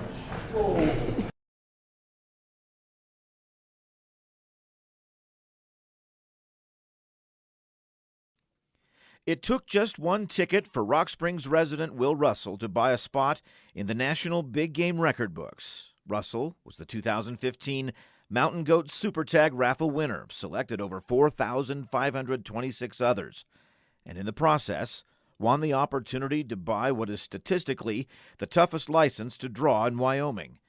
A combination of hard work, patience, and a total of 34 days in the field paid off. His Mountain Goat has an official Boone & Crockett score of 55 2/8, the second largest mountain goat ever taken in Wyoming. The Wyoming Game and Fish Department's Super Tag and Super Tag Trifecta raffle, approved by the Wyoming legislature in 2013 as a way to generate additional revenues for wildlife conservation, provides hunters, if they win, to buy licenses for any of Wyoming's 9 big game and trophy species in any open area they want without worry about using up preference points, beating drawing odds, and mandatory waiting periods are waived. $10 for a Mountain Goat Super Tag saved Russell perhaps a lifetime of disappointment and frustration over not drawing a coveted tag due to high drawing odds. Revenues generated from Super Tag and Super Tag Trifecta raffle sales are generating much-needed funds to pay for wildlife conservation, whether it's for habitat improvement projects or comprehensive studies on big and trophy game species designed to improve those species numbers. Now, the big appeal of Super Tags is that successful raffle winners who have preference points keep them, and mandatory waiting periods are waived, allowing those hunters to enter the draw the very next year. And mountain goat licenses, well, those are once-in-a-lifetime tags. You draw, and that's your only chance. Russell, however, is still in the game if he chooses to apply for a mountain goat license in the future. And hunters can still draw licenses through the regular drawing process, which means one real lucky hunter could conceivably go hunting for, say, 2 mountain goats in 1 year. There are a few limitations relating to moose and bighorn sheep, so be sure to check the Game and Fish website for any questions you might have. This is Ray Hageman with the Wyoming Game and Fish Department.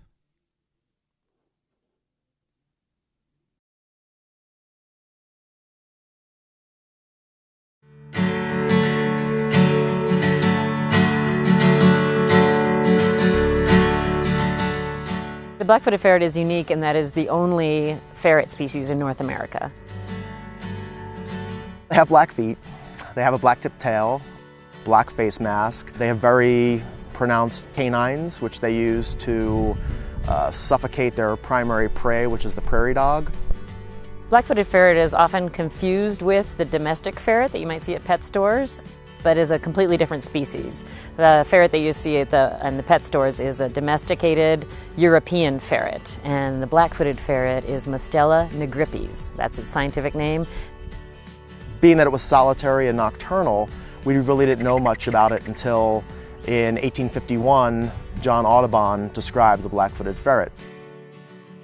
Generally, what we think, anyway, is that ferrets ranged from Canada to Mexico, basically wherever there was adequate prairie dog population to sustain them. Prairie dogs are fundamentally important to black-footed ferrets. Ferrets are nearly totally dependent on prairie dog systems and prairie dog habitat for their own survival. Prairie dogs are their main prey, and they live in prairie dog burrows.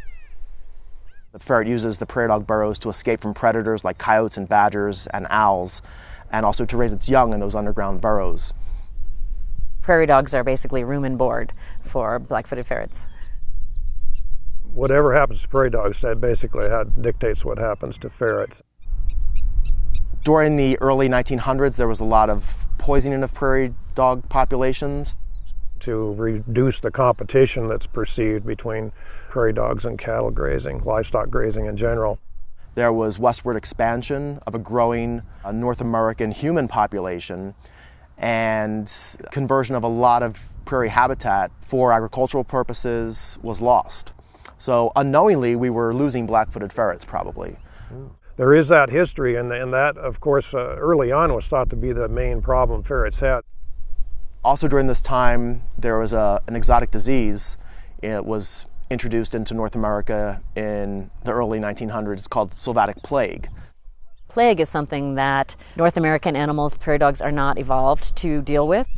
Has a devastating effect, killing prairie dogs and black-footed ferrets. Back in the 60s, they were actually thinking that the black-footed ferret may be extinct because they just can't find it. A population was found in South Dakota in the mid-1960s. That population was studied. We did learn a little bit about the life history of black-footed ferrets, and actually some of those animals were brought into captivity and produced offspring. Unfortunately, all those offspring died. In 1972, a black-footed ferret was found dead in a stock tank near Leo, Wyoming, which is outside of the Shirley Basin area. And that was the last known animal that anybody had seen, any specimen or any evidence that possibly they still existed. By the time the Endangered Species Act came along in 1973, they were already recognized. They were one of the first ones listed, but before that there was recognition that they were rare. Less than 2% of prairie dogs exist now than did historically. So you can see why black-footed ferrets would become endangered. The late 70s in Wyoming, there was a lot of coal, what they called strip mining. And before the big shovels could go in and get to the coal, they had to ensure that they weren't disturbing any endangered species. So our job with the Fish and Wildlife Service then was to go out, survey those areas for black-footed ferrets, and then either give them the green light to go ahead and proceed with mining or not. And up to that point, we had not discovered any black-footed ferrets on those coal lease areas. We think that the last wild animal from that population in South Dakota died in 1974, and the last captive animal died in 1979. And they hadn't been seen in the wild or verified in the wild for several years. We thought the ferret was extinct again.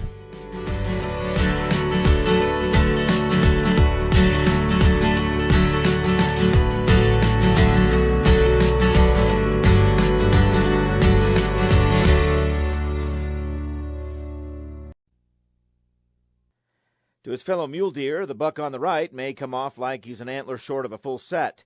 But for antler collectors in Wyoming, that's just fine. Antler collecting is a popular and sometimes lucrative hobby for those who enjoy it. But the timing of when deer and elk shed their antlers is when these animals are also at their most vulnerable. The Wyoming Game and Fish Department is reminding the public that shed, horn, and antler gathering is prohibited on most public lands west of the Continental Divide between January 1st and April 30th. Pinedale Game Warden Jordan Kraft patrols one of Wyoming's more popular antler collecting areas, the Wyoming Range. He says a lot of folks try to test that ban. This has become a pretty big deal for the greater Pinedale, Big Piney area, Cameron, kind of this western, southwestern part of the state. And a lot of folks care about wildlife and want to do right on the regulation. And so a lot of these folks are providing information on potential violation, folks that are out on the winter ranges, and we respond to a couple of calls weekly from about the middle of March until it opens up May 1st, and do document several folks that are violating the antler regulation every year, but sure do appreciate the public keeping an eye out for us and helping us to detect some of these violators. The regulation has been in place since 2009. In 2012, some state lands were also added. One exception is public lands in the Great Divide Basin. Public lands are defined as federal lands and lands owned or administered by the Wyoming Game and Fish Commission. These regulations help minimize harassment and disturbance of big game animals on winter and spring ranges during times when cold and wet weather make big game animals already low on fat reserves more vulnerable to stress, and to avoid pushing animals like deer and elk to less productive habitats. In addition, there are winter closures to vehicles and humans on designated federal lands in Teton, Sublette, and Lincoln counties. State lands usually are marked in blue on land status maps. While this year's winter has been relatively mild, winter-like weather will likely remain into April. Some animals will struggle to make it until then, so by giving these guys a break for another month, you'll help preserve the resource for others. This is Ray Hageman with the Wyoming Game and Fish Department.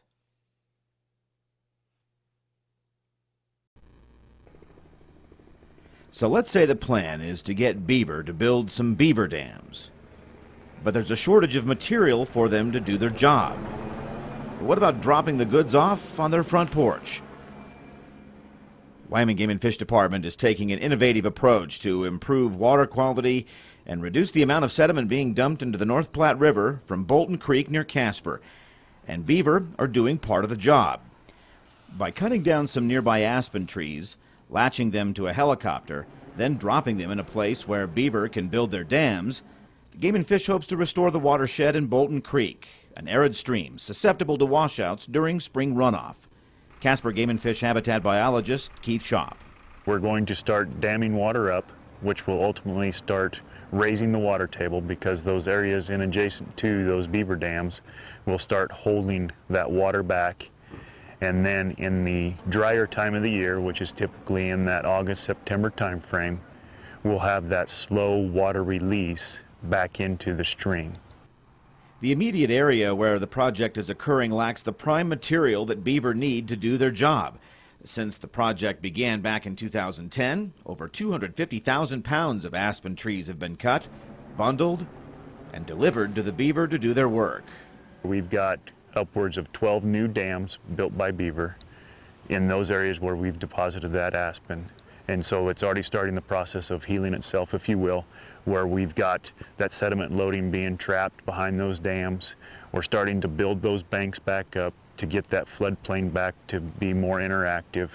And then once that occurs, we just need Mother Nature to start taking control, where we bring back the vegetation, willows, cottonwood, grasses, to fill in those sediment loading areas. Easing the force of flooding and sediment during spring runoff and raising the water table allows for expansion of riparian vegetation. By influencing the amount of sediment loading into the Platte River, there's the potential for creating better spawning beds and a better fishery for that segment of the Platte River. Better riparian areas can be created, benefiting a multitude of wildlife species. With help from Game and Fish videographer Lindsay Simpson, this is Ray Hageman with the Wyoming Game and Fish Department.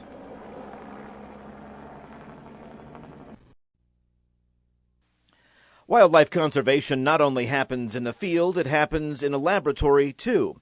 Whether it's forensic evidence to help prosecute wildlife crimes, detecting disease in a fish hatchery, or providing age data on specific big game herds to help set hunt seasons, the Wyoming Game and Fish Department's laboratory in Laramie is a critical component of wildlife conservation in Wyoming.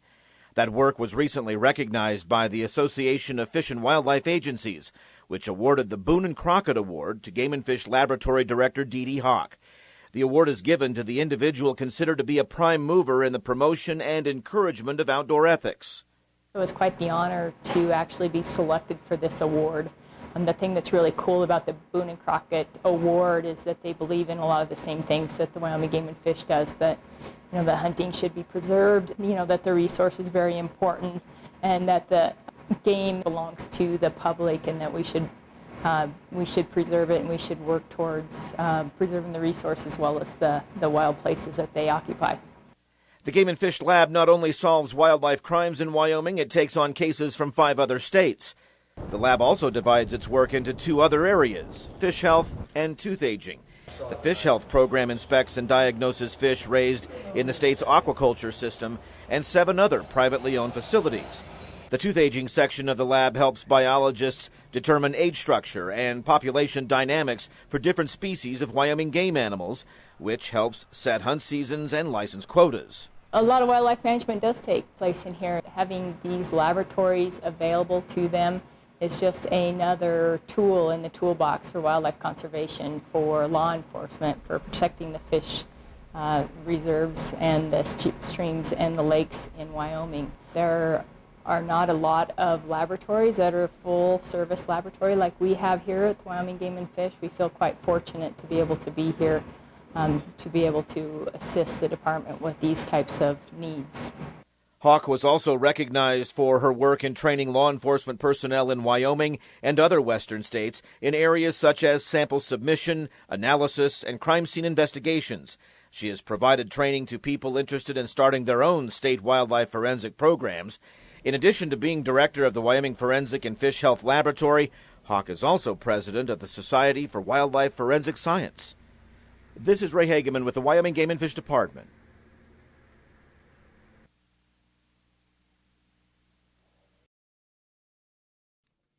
It took just one ticket for Rock Springs.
to you all, and it will come to you in July. So unless there's any questions or comments, that's all I have for you. Thank you, Dirk. Do any of the commissioners have a question for Dirk on the process on the fish regulations? I would mention that there is a handout on the table with all the timelines and the dates and locations of the meetings if anyone needs those. Oh, thank you. Thank you very much. Well, hearing none, I would also say that the process of this meeting is that if you would like to speak on a topic, that there are these blue slips at the back of the room. Janet we obviously have people who've already figured that out. And this is the lady who will bring them forward, and so just FYI, and then of course, just a reminder, because we have a few new faces after the break, that we need to make sure that everybody has their cell phones on vibrate or shut off, and thank you very much. And Dirk, thank you for your presentation. Madam President, I believe Dirk is wanting to get out of here quickly. Madam President, Commissioners, Director Talbot, it's my pleasure to introduce Al Condor, who is the Regional Fisheries Supervisor. After the last meeting, I thought maybe it'd be advantageous for us to bring forward some of the information on why we were proposing a change in the creel limit. Al's got that information for you today, and with no further ado, Al. Oh, I believe Al's been in this position for about 20 years and knows the Casper waters well. Maybe. Thank you, Mark. Mr. Condor, welcome. Thank you. President Little, members of the Commission, Director Talbot, I'll try and be brief, but I'll certainly try and answer any questions you might have too. I was in this room not too long ago talking about Alcova, explained some of our walleye management, trout management in Alcova. This is kind of the second go. Pathfinder has matured, the walleye population has matured there, very similar to the issues that we had in Alcova. So with that as a very brief introduction, I will start. See if I can run the machine.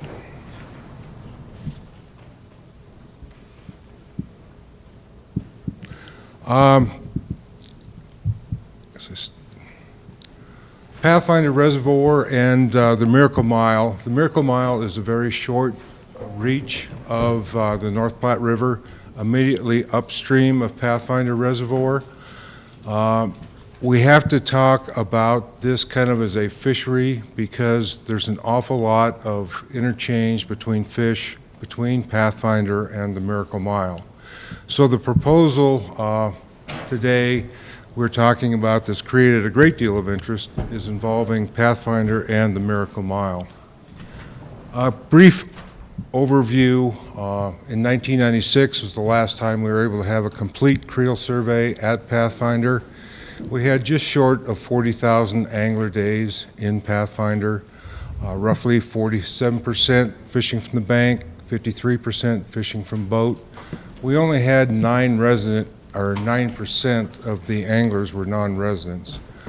At that time frame, 62% of our anglers were targeting trout, 20% were targeting either species, and 17% were targeting walleye.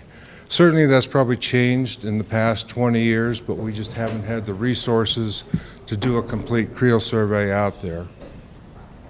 The Miracle Mile, we've had a little bit more recent information on the mile. A little over 4,000 angler days on the mile. 71% of those anglers were non-resident. The species caught were rainbow trout, brown trout, and cutthroat trout. We manage our reservoirs primarily with gill net information. We set gill nets in the late summer, early fall to track our walleye population trends. The dashed line are the overall walleye numbers we're seeing in Pathfinder. The solid line are walleye over 20 inches. I don't know how many walleye are in the reservoir, but I'm quite confident in saying we've had about a 4-fold increase in the number of walleye in Pathfinder, as well as the number of walleye over 20 inches.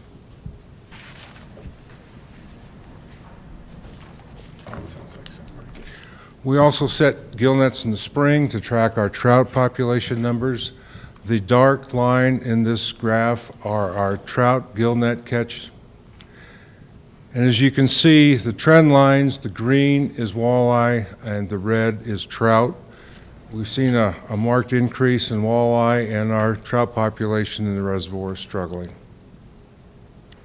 We've also graphed the gill net information. It's fairly intuitive. If we stock more rainbows, we ought to see more in our gill nets, and that's what the solid line represents. We had a very, very good relationship between the numbers of trout that we stocked that were 8 inches or greater up until 2010. In 2011, that relationship started to break down. We also look at our angler success, PSA, proportional angler success. We would like to think with a rainbow trout that we stock that at least 25% of our anglers are having some success out there. And until 2015, we were more than adequately beating that kind of a minimum recommendation. But in 2015, we fell below 25% of our anglers meeting some success. I'd like you to look at 2007 and 2014. We had essentially the same angler success in those 2 years, but the difference was we were stocking 110,000 rainbows more into Pathfinder Reservoir to essentially get the same results. With spees, with spees coming online, we've had the ability to stock more trout and hopefully improve the trout fishing. But unfortunately, we've just been barely able to maintain the quality of fishing out there. We also look at the size structure of our trout in our gill nets. See if I can make this work. That graph was 2011. The high peak that's circled in red are our numbers of rainbows that recruited into the population. We stocked rainbows between 8 and 9 inches in October. We get pretty good growth in the reservoir over winter. So we'll put on 3 inches over winter, and we should see this large peak in the spring in our gill net. It's the stockfish recruiting into the population. Now, as you move through 2012, 13, 14, and then again in 15, our success of having rainbows survive over the winter has really declined over the years. As our walleye population has increased, particularly the larger walleye, they prey on our stock trout. Now, certainly if everyone would just be fishing for walleye in Pathfinder and the Miracle Mile, my job would be quite a bit easier. We go out and we send out our creel clerks trying to get enough information that we can make a reasonable judgment in terms of what our anglers are really targeting out there. On the left is the results that we had from interviews from boat anglers. The lighter gray are the anglers we talked to that were targeting walleye. The darker area in that graph were anglers that were targeting trout. And as our walleye population has increased, we're certainly seeing more boat anglers that are targeting walleye. But again, on the right graph, the dark bars are the ones that are targeting trout. We've maintained roughly 80% of our bank anglers are fishing for trout. We use the term maybe a casual angler. We think those are our bank anglers with a modest investment in tackle An angler can go out, fish on the bank, and have some expectation of catching a fish. And that's what the trout provide in Pathfinder. The trout also provide most of the harvest through the ice, and they're available pretty much 12 months out of the year. The walleye, there's been a real interest in walleye fishing up at the upper end of the reservoir and at the confluence with the Mile. Guys were doing very well in the spring in that area. As the reservoir warms up, I will say late June, July, August, and September, the walleye fishing improves greatly. So it's a little bit more seasonal than the trout. So Mr. Condren, Yes. I believe you said this, and I just wanted to make sure I understood. So the graph that's on the left side represents your creel information results for those fishing by boat? Well, that's not the success. That's what they're targeting. When we ask them... That's just information talking to fishermen? Yeah, what are you fishing for? They will tell us, well, we're trying to catch walleye or we're trying to catch trout. And then on the right side are those fishing, you say from the bank and/or like ice fishing? Well, no, these are just our bank fishermen in the summer. Okay. We don't spend a great deal of time out on the ice, but when we do talk to ice fishermen, most of the harvest is trout. Okay, thank you. It has changed a little bit. This last winter season, we did actually see a fairly large contingent of our anglers that were catching a few walleye, which is kind of a change, and you would expect that with the rapid increase in walleye. Sure. Okay, thank you. In 1996, we had the opportunity to tag and mark every fish that we stocked into Pathfinder and the Miracle Mile. This just represents the return of fish that were stocked in Pathfinder in the Miracle Mile. Every strain and every species that we stocked in Pathfinder were actually caught in the Mile too. We had a bit of a surprise. The ELR, this graph, ELR are Eagle Lake rainbows. They're kind of our bread and butter. They were for our rainbow strain to stock into reservoirs. What we saw at Pathfinder and the Miracle Mile, the gray bar is actually the number of fish that were caught in the Miracle Mile. The black bar was the number of fish that were caught in Pathfinder. We received more anglers catching the ELR in the Mile, even though they were stocked in Pathfinder, than was caught in Pathfinder. So we had a real migration of fish from Pathfinder into the Miracle Mile.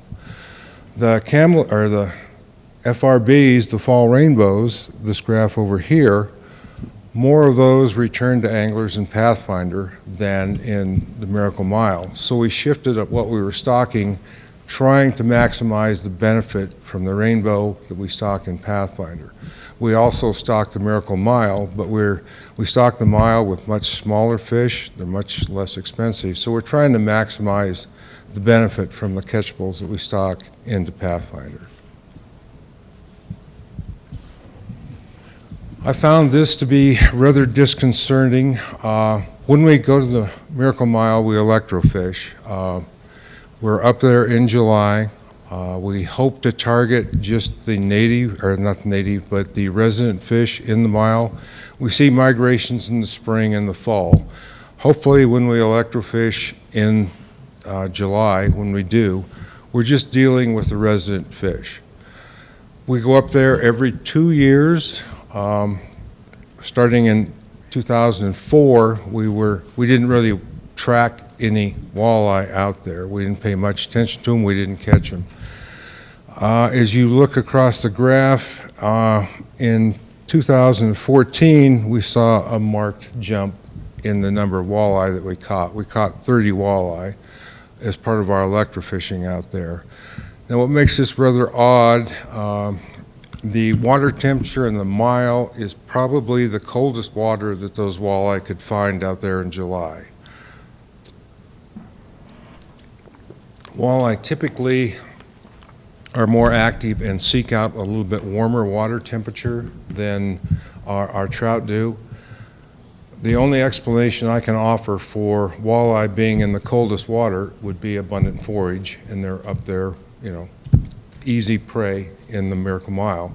Unfortunately, I think some of that easy prey is our trout stocking program in the mile. So I guess a quick summary, we've increased the number of rainbow trout that we've stocked, but angler success and return to gill nets have declined. Total number of walleye and number of large walleye have increased nearly fourfold. Number of walleye found in a mile is increasing, and the decline in the trout fishery in Pathfinder Reservoir will impact the mile. And we're, as I showed on our proportion of anglers being successful, we're below our minimum objective for this to be considered a positive stocking program in Pathfinder. So I guess the goals of the change in the regulation was to improve the trout fishery in Pathfinder, restore more of a balance to the Pathfinder reservoir fishery, and protect the nationally recognized Miracle Mile trout fishery. The proposal is to increase walleye creel and possession limit to 12 walleye in Pathfinder and the Miracle Mile.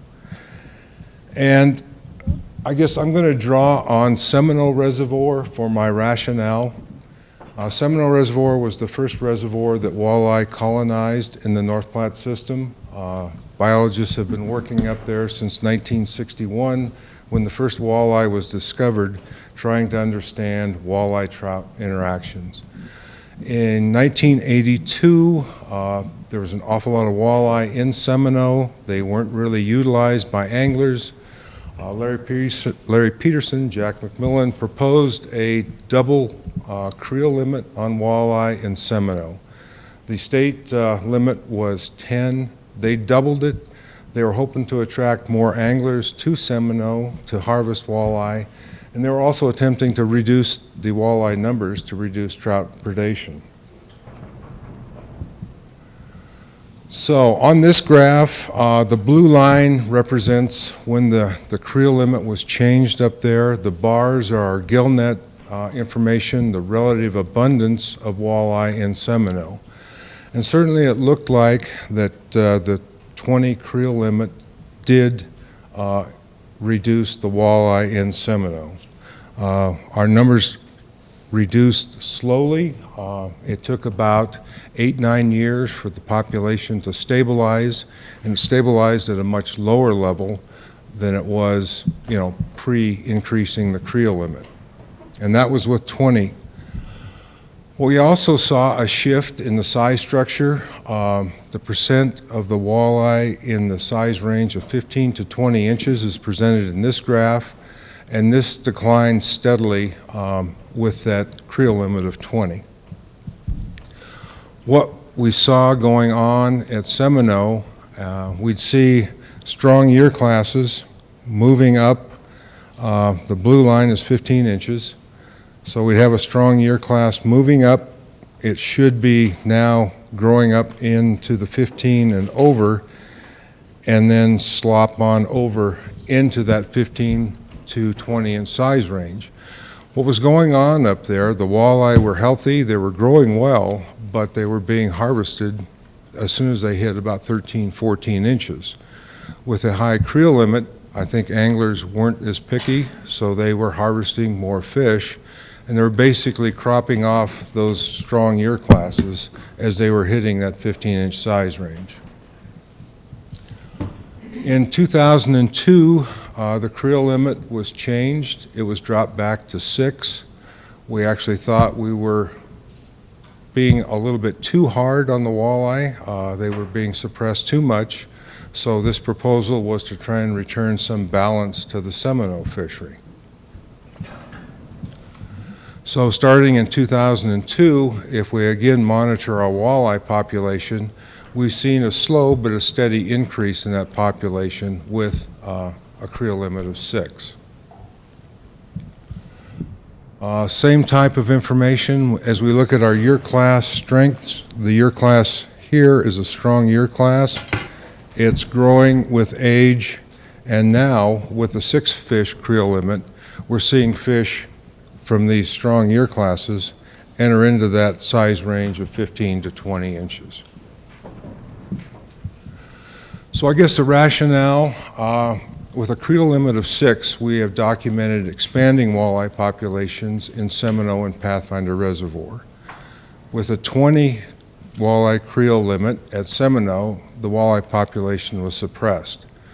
We're proposing 12 now as a method to restore some balance back to the Pathfinder fishery. And I guess I'd be happy to try and answer any questions. Commissioners, questions? Discussion?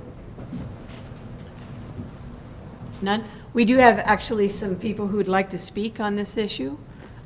So I think we'll go ahead and move forward. I do appreciate your presentation. Thank you very much. Madam President, I guess I just have one real quick question for Al before we do that. You know, before we take public comment, my understanding of where we're at is you proposed a 12 walleye creel limit. On Pathfinder, that public comment period is just opened. That's correct. We're going to take all the public comments, and ultimately you're going to make some recommendation back to the commission that we'll act on in July. That's correct. This is informational only today. Yeah. Thanks. Yeah. Thank you very much. Sure appreciate the presentation. All right, the first person that I have here is George Overman, and I believe you're from the North Platte Walleye Group. Yes, sir. Thank you, Mr. Overman. We're going to ask, and I'm not going to time you or anything like that, but just try to Okay, just be brief. succinct. How's that? Right, I'll be brief. I'm George Overman. I lived in Casper since 1955, and my dad used to take me walleye fishing. We'd have to go to Boyson or somewhere else. Now we got them close enough that I can take my family and my grandkids out here and catch some walleye. Now, I don't know about why the limits are so low on the trout. There's a lot more fishermen here than there was in 1960. There's a lot more fishermen. So that's what I protest this, raising the limit to 12. I like the walleye fishing. I enjoy taking grandkids out there, and I oppose raising the limit. Good enough? That's succinct. Very good. Yeah. But just a moment, Mr. Overman. We may have commissioners with questions for you. Nope. But thank you very much. We do, we really do appreciate comments from the public, so we're glad you came. Thank you. Thank you much. I have Kim Woodworth, and she is representing herself. I told Al I was going to bring him up here and arm wrestle with him. We're tough Wyoming women. Anyway, my name is Kim Woodworth, and I'm just here representing myself. I'm nervous. I've never done this before. I've grown up in Wyoming, and I've fished my whole life. I fished for all kinds of species. When I was younger, it was always river and stream fishing, so it was mostly trout. But for the last 8 years, I've been fishing a lot more on lakes and boats, and I found that I really enjoy walleye fishing. It's something that me and my kids enjoy to do now, too, as a family. And it's something that I think a lot of families in Casper like a lot. Right now, I'm a mortgage lender. I'm not here to represent my bank. I'm sorry, I'm like really nervous. You're fine. And I have a picture of a walleye in my office, and it actually starts a lot of conversations because we have a lot of people that have moved in the last decade to Natrona County in particular, and they all are coming from areas where there are other walleye fisheries like Minnesota or Wisconsin or South Dakota or North Dakota or Montana, a lot of these areas that have a lot of walleye. And so it really does, I mean, I get a lot more conversation about walleye than I do about trout. I also work with a guy who's a fly fisherman, and I totally respect fly fishing, and I think that that's a great industry for Natrona County too, but that's really more isolated to the rivers. And as far as an economic impact on the community, yeah, there's a lot of guides that guide the river, but there's a lot more impact, I think, for the economy on all the boating and angling right now, maybe not when the creel survey was done 20 years ago, but in Natrona County because of the boating. So I think the marinas could probably also say they've got an increase in business. I know I have a lot more equipment for walleye fishing than I do for trout fishing, so I spend a lot more money on the sport as well. The one other last thing that I wanted to touch on is that I'm also a mother, and between me and my husband, we have 7 children between the ages of 12 and 25. And if we were all to go to Pathfinder and limit out, that would be 108 fish. Well, that's 10 to 11 meals. But we don't just go fishing once a year. We go fishing lots of times a year. I just think that that many fish is a waste. If you're not gonna feed your family fish every day, every meal, I think it's too many fish to be taken out. So I think that the proposed limit of 12 is just too high. I think 6 is plenty. Any more fish than that and you're wasting them. I don't think we should decimate one species just to save another species. There's got to be a sensible way to protect both so that I have a choice whether I want to fish for walleye or for trout. So I don't think we should kill trout either. I'm all about fishing in Wyoming and want walleye fishing to be something that we're able to do here. Don't want it to go away. That's it. Thank you. Are there questions for Mrs. Woodworth? Gosh, I hope not. I'm so nervous. Just a little. I was going to say there's a lot of really smart people in here that know a lot about biology and fishing, and I'm just talking for myself that I really enjoy it with my family, and I've seen a lot of popularity in the sport and talk to people all the time about it, and see people moving in from other places because of my job that love walleye fishing too. Just a comment. Commissioner Anselmi. Down in my country, down in Rock Springs, we don't get walleye, but I always got people promising me from North Dakota or Minnesota, bring me some walleye, and I haven't seen any, so when you get some extra walleye, I'll... Maybe we should work on bringing some walleye down to Rock Springs area. I mean, you might get a lot more anglers from Colorado and We've already got the Utah. burbo down there. No, don't bring any... All right, thank you. Well, thank you very much. And one comment I'd like to make, both for you and for Mr. Overman. I hear both of you talking, one about taking out grandkids and you about kids, and I think we all want to, I mean, that's wonderful news to hear the next generations are continuing to participate in the out of doors. Thank you very much. The next speaker who'd like to speak is Mr. John Green, representing himself.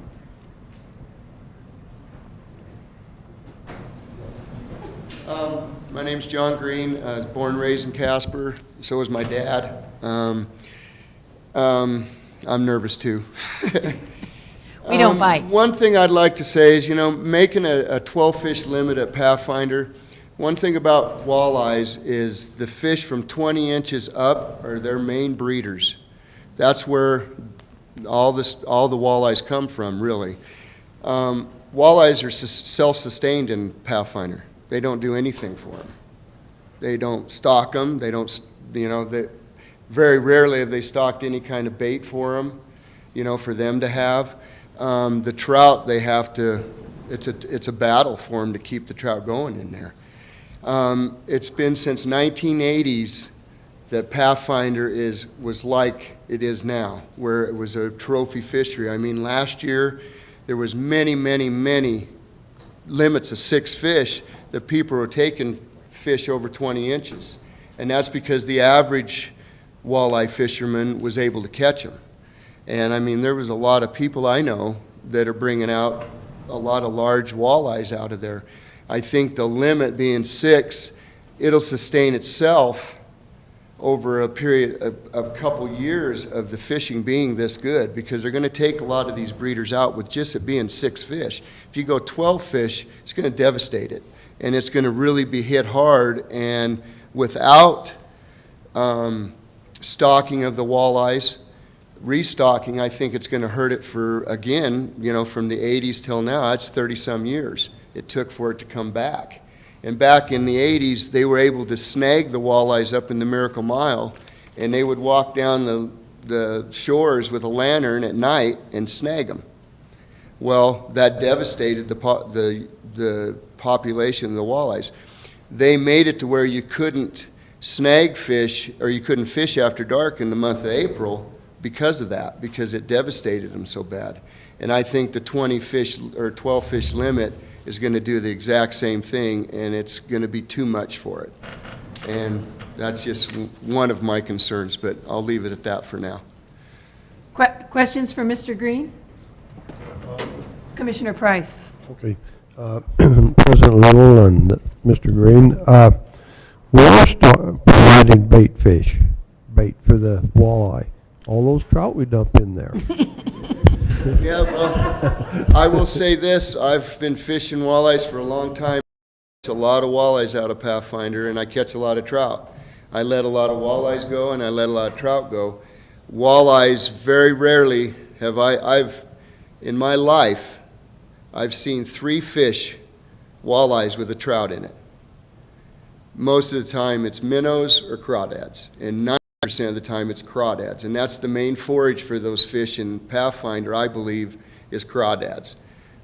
So the trout, I think they do get eaten by the walleyes, but not as many as you think. I think the birds, the pelicans, the cormorants, a lot of the shore fishermen are catching those fish that they're stocking, because the smaller fish kind of like those areas, and the shore fishermen really don't have a preference on, I need a 20-inch fish.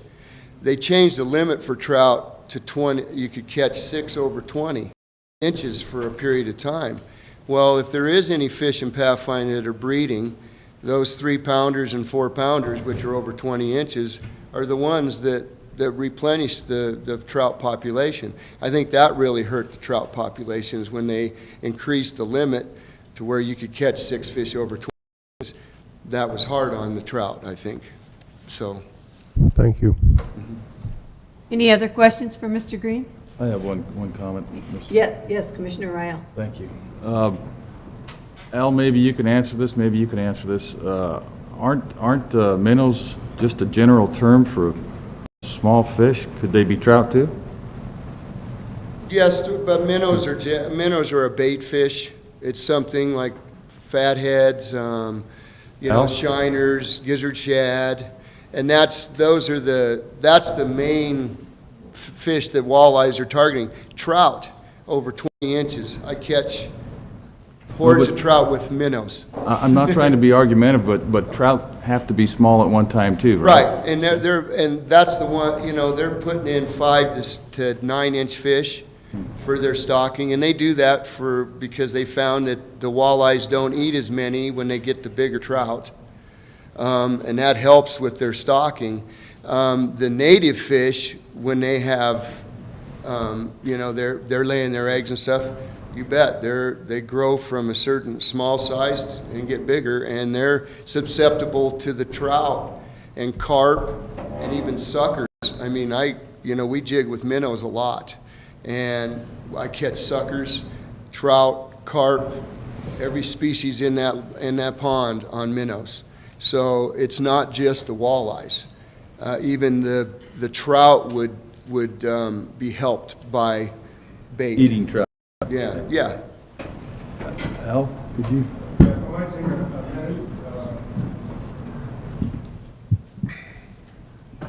Thank you.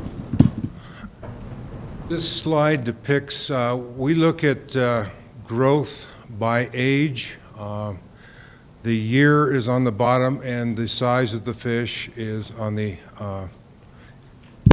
y-axis here. Whoops.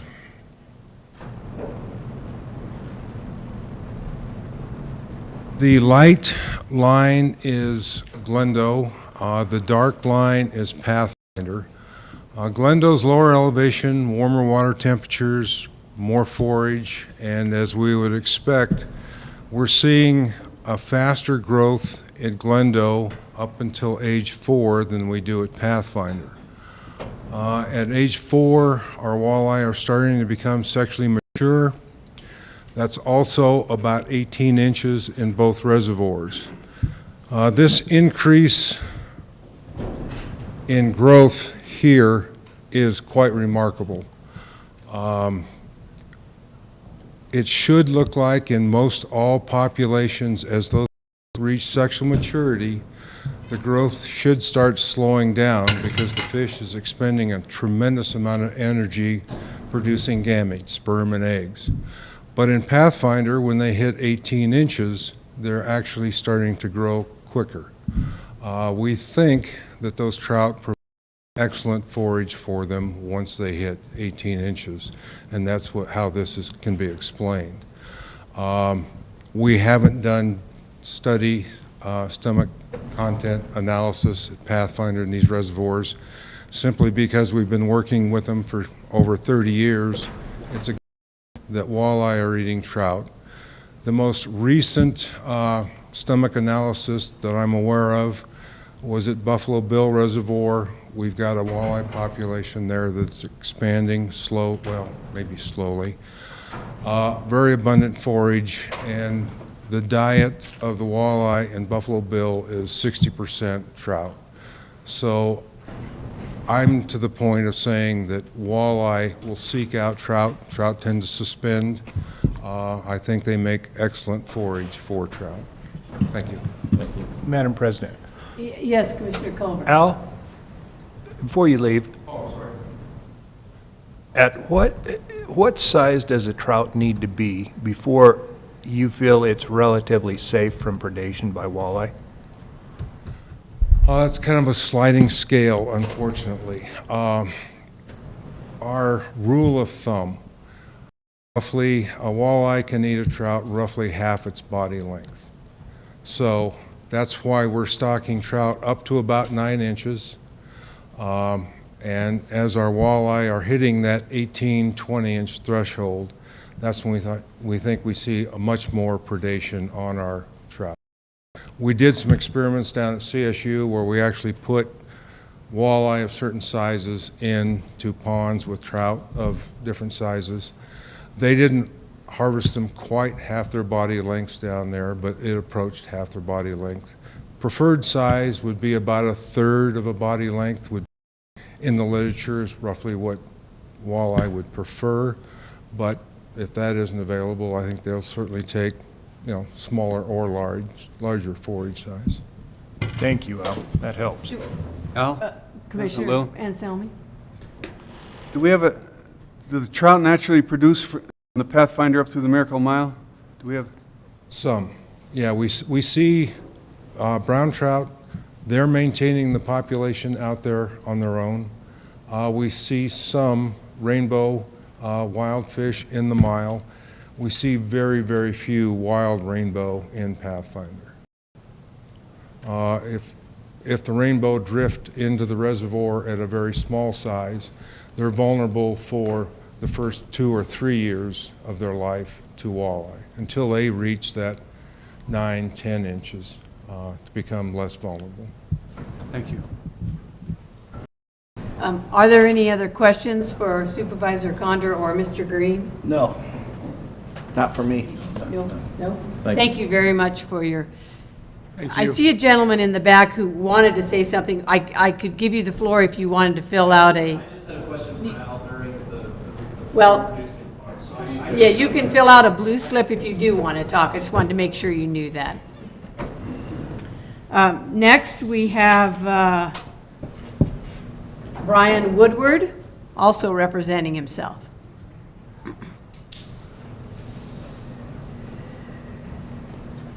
President Little, Commissioners, and Director Talbert, thank you for allowing me to speak at the last meeting, and I'm going to just make this brief with just a couple points. But one that I really want to hit on and kind of ties into listening to Kim talk about her family taking walleyes out, and it is a great table fare. All guilty of it. They're delicious, but the Department of Health has a health warning on walleyes out of Pathfinder, and that warning is to not consume more than 4 meals of walleye a month if you're a healthy individual. So my concern is that, unfortunately, a lot of people are kind of selfish. They're going to take whatever limits that they're allowed. Even if they eat them, we're going to be, presenting a public health concern that we've got people consuming more walleye with higher levels of mercury in them. And that's publicized through the Department of Health and through the Game and Fish website. People probably are aware that that is. I think it's only recommended of 1 meal if you're a mother or pregnant mother or nursing mother, but there are different levels. But 4 meals a month is the absolute most that they recommend. So that's one point that I wanted to address. I personally would like to see me be able to keep 12 fish in my freezer if I want to, but I'd like to make that in a 2-trip process.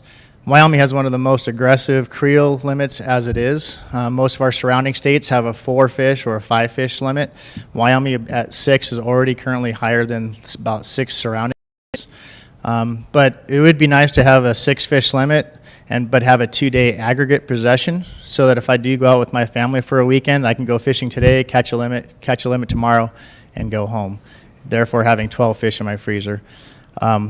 What I'm afraid of is that anglers that are currently going out and catching their 6-fish limits for the last 10 days, they have 60 fish in their freezers, and it's really difficult for Game and Fish to enforce that at-home possession limit. And if we raise the limit to 12, those same anglers are going to end up with 120 fish in their freezer. So I think the enforcing the creel limits is going to be very difficult for Game and Fish. The other thing that hasn't touched on, and again, the creel survey data that he's provided us is 20 years old, 1996. If I were to use that in my business structure and tell my boss that, well, in 96 this was working, he'd probably laugh at me. I really think that we need to have a more current creel survey, at least regionally done, and I would like to see a population study done to really know how many walleyes are affected. And if it's big walleyes that are the problem, then we should do some type of regulation that helps get the big walleyes out and not just target all fish. But the one thing that Al hasn't brought up is the impact that pelicans have on our fisheries. In 2004, I think it was the Great Western Fisheries out of Canada did a study on pelicans down in the river in Gray Reef, where most guys target their trout, fly fishermen. And at that time, they had predicted that 80% of the stock trout were consumed by pelicans, according to their study. Al's admitted, that stock trout are generally fairly shallow surface fish. And so there hasn't been any real studies on Pathfinder or on a reservoir system of what impact those pelicans have on the trout fishery. But because they are shallow, the stock trout are shallow surviving, I would think that they would be just as sustainable to cormorants and pelicans as a forage as well. A pelican can consume 8 to 15 pounds of fish a day. They generally will eat whatever most abundance. So, we have a lot of suckers and we have a lot of carp up there. But my guess is if they have the opportunity to eat a trout, they'll find them delicious too. One interesting thing that I found out about pelicans on Pathfinder is one of only, at the time of the study, Pathfinder is one of only 17 nesting colonies of pelicans in the United States. So we do have a large pelican breeding nesting population there. I know that they're federally protected and we can't just get rid of the pelicans, so raising the limit for the anglers maybe is a way of combating that. But with the studies that are out there with the impact pelicans and cormorants have had on stock trout, I would think that there's other factors and that we can't just blame the walleyes for eating all those. So the other thing is that we did increase the walleye limit at Alcova to 12 2 years ago, I believe it was. And when talking to it appears that the walleye population at Alcova is greater now than it ever has been. And so it would appear to me, just based on those numbers, that angler harvest is not going to be the answer to reducing the walleye population. So. Well, thank you. Thank you. Are there any for Mr. Woodward? Yes, Commissioner Price. On the mercury, mercury tends to be cumulative with age, and it also imply size.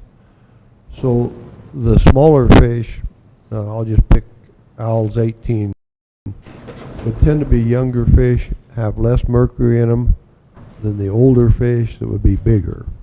Is that correct? I believe that's true from what I've read on the Department of Health study, but they kind of start with, any fish over 15 has rather high mercury content is not recommended. Okay, so the break is basically 15 then.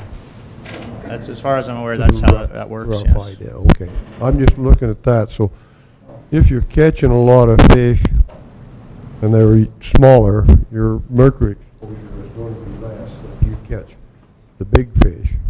That is correct. And eat that. Okay, thank you. Madam President, I shouldn't do this, but I can't help myself. Oh my God, I'm Comment. scared now. Comment. I mean, as a Game and Fish Commissioner, we have to regulate so much stuff. I can't regulate fishermen's eating habits. So I'll just tell you, Mr. Woodward, your arguments about whether it's healthy or not to eat walleye, that's up to other human beings. I don't have any power to control that. I hear you, but it's not a very relevant factor to this commissioner. If they want to go home and eat 20 pounds of walleye, they can do it. If they want to follow the health recommendations and return most of their fish and not eat them all, they can do it. So I completely agree with you. I'm just stating a point. that's the second time you've told us that. So I'm just telling you, for this commissioner, that's not relevant to me in reaching a decision on these fishing regulations. Thanks. Any other questions? I have one question for Elvis. Yes, Commissioner Ryle. Is there a possession limit on the walleye? 6 fish 6? in possession. No, I mean, if we go to 12, will there be, so in the freezer, you can only have 6? I mean, Well, is that- currently, with the regulation in Alcova, if you fished at Alcova, you're allowed to have 12 in your freezer. Okay. But if I go to Glendo and I have 6 fish in my freezer, I'm done. I cannot fish. I cannot possess any more fish. The number of fish that can be in your possession, whether they're at home or in your boat or in your camper, can only be 6 or 12, depending on which body of water you're on. So whether people follow that creel limit is suspect. Thank you. Further questions? Supervisor Condor, I believe I've got the feeling that you might have some additional information on the mercury topic, which I find interesting, and I would love to learn more. Okay. I did bring, I think I did, yes. This is what we provide to anglers.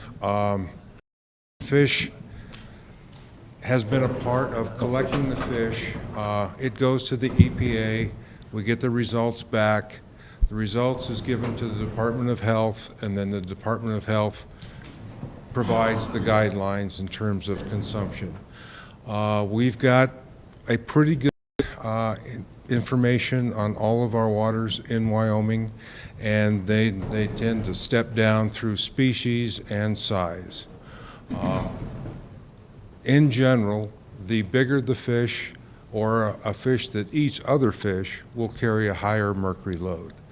Our trout are fairly short-lived. They eat primarily zooplankton, except the brown trout. Rainbow trout, cutthroat trout tend to have a much lower mercury load than, say, something like a walleye or a bass that makes its living eating other fish.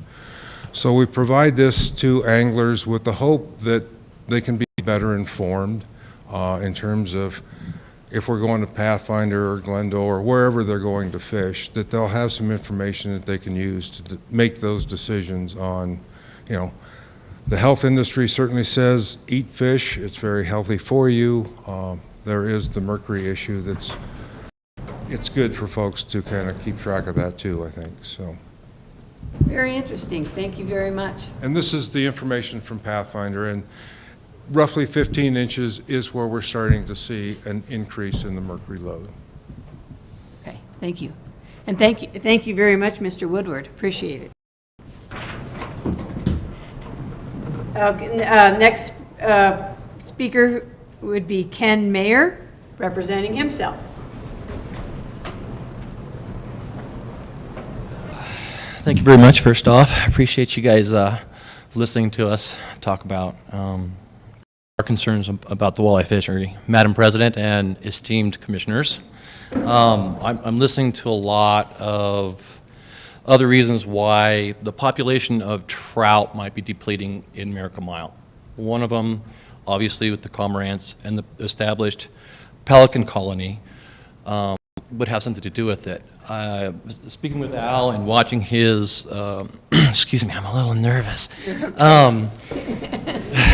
You can't hear that, okay. We understand. And trying to stay relevant and on topic. There's a lot of factors going into depletion of the trout population on the Miracle Mile. One of them, I believe, is there's no limit to trout that you can catch like there used to be to protect the walleye fishery or the trout fishery. Right now, I believe you can 1/20 on the Miracle Mile, 1/16. You can have 3 fish, 1/16.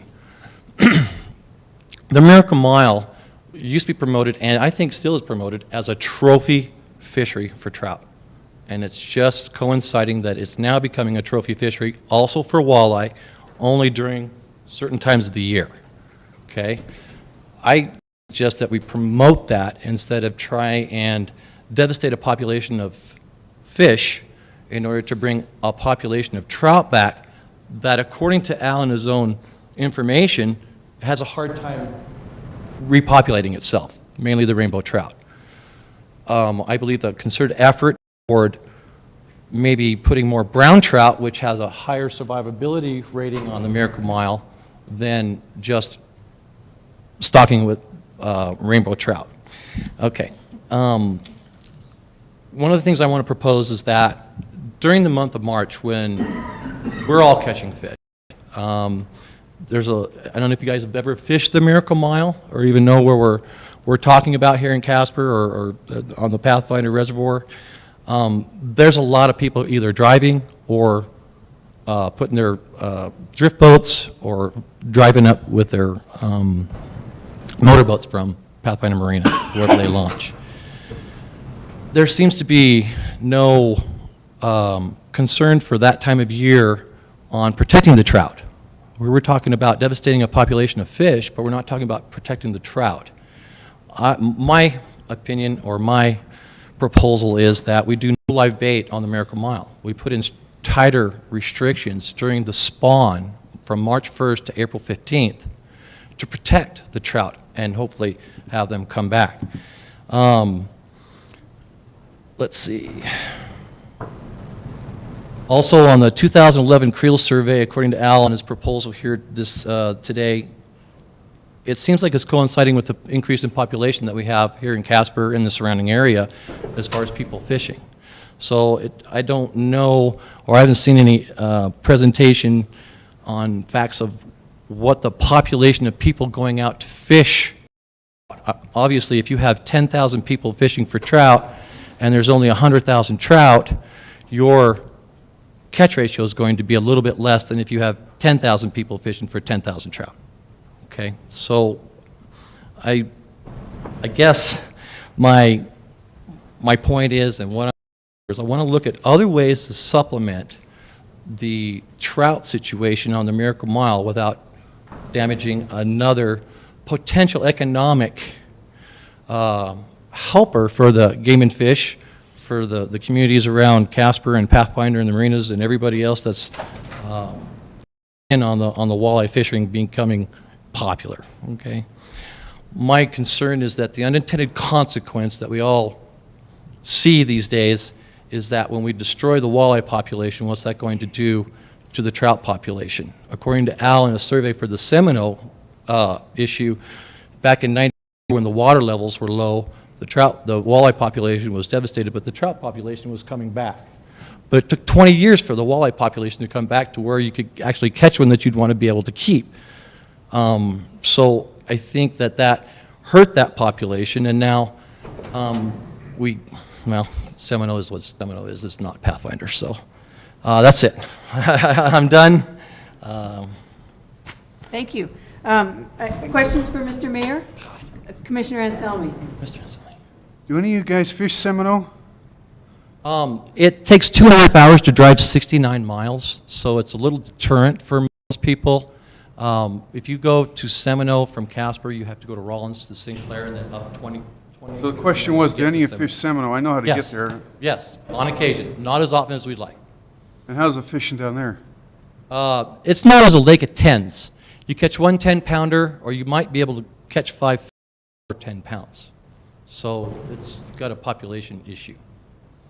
Thank you. Other questions for Mr. Mayor? No? Thank you very much for speaking. I give you the opportunity, Mr. Condor. Did you appeared to want to respond to some of those things, and I give you that opportunity if you'd like. Oh, did I miss? Okay, I just wanted to offer that.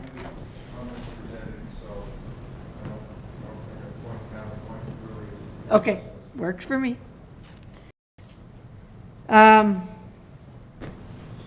Okay, the next speaker is Mitch, is it Bowers? Okay, thank you, Mitch. Also representing himself. I'm going to start with saying I'm nervous as well, so when I get going. We must be kind of a scary group here. I guess my concern, if we could go back to that slide with the growth rate at Glendo and Pathfinder. Sure. I'll try. If you can get us there. I don't know how to get there. I don't think I can.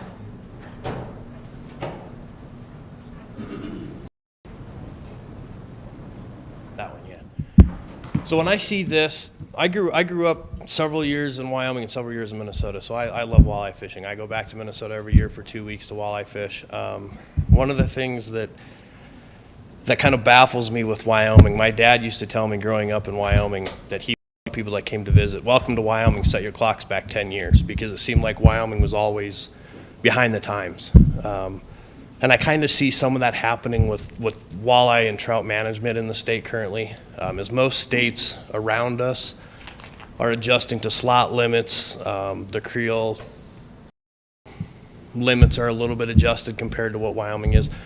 This slide, to me, when I see this, I see something extraordinary happening at Pathfinder. We have the opportunity. Wyoming is a great state for trout fishing. I don't doubt that. I think mountain streams, rivers, the Miracle Mile, Gray Reef, we've done a great job to market those bodies of water to bring people to the state to fish for trout. But when I see this slide, Glendo is supposed to be Wyoming's walleye lake. And Pathfinder off of this chart is doing something that Al and the biologists are saying shouldn't happen. When they get to that age, they should be dropping. But Pathfinder, let's face it, Pathfinder's growing trophy fish, just the same as Alcova is doing.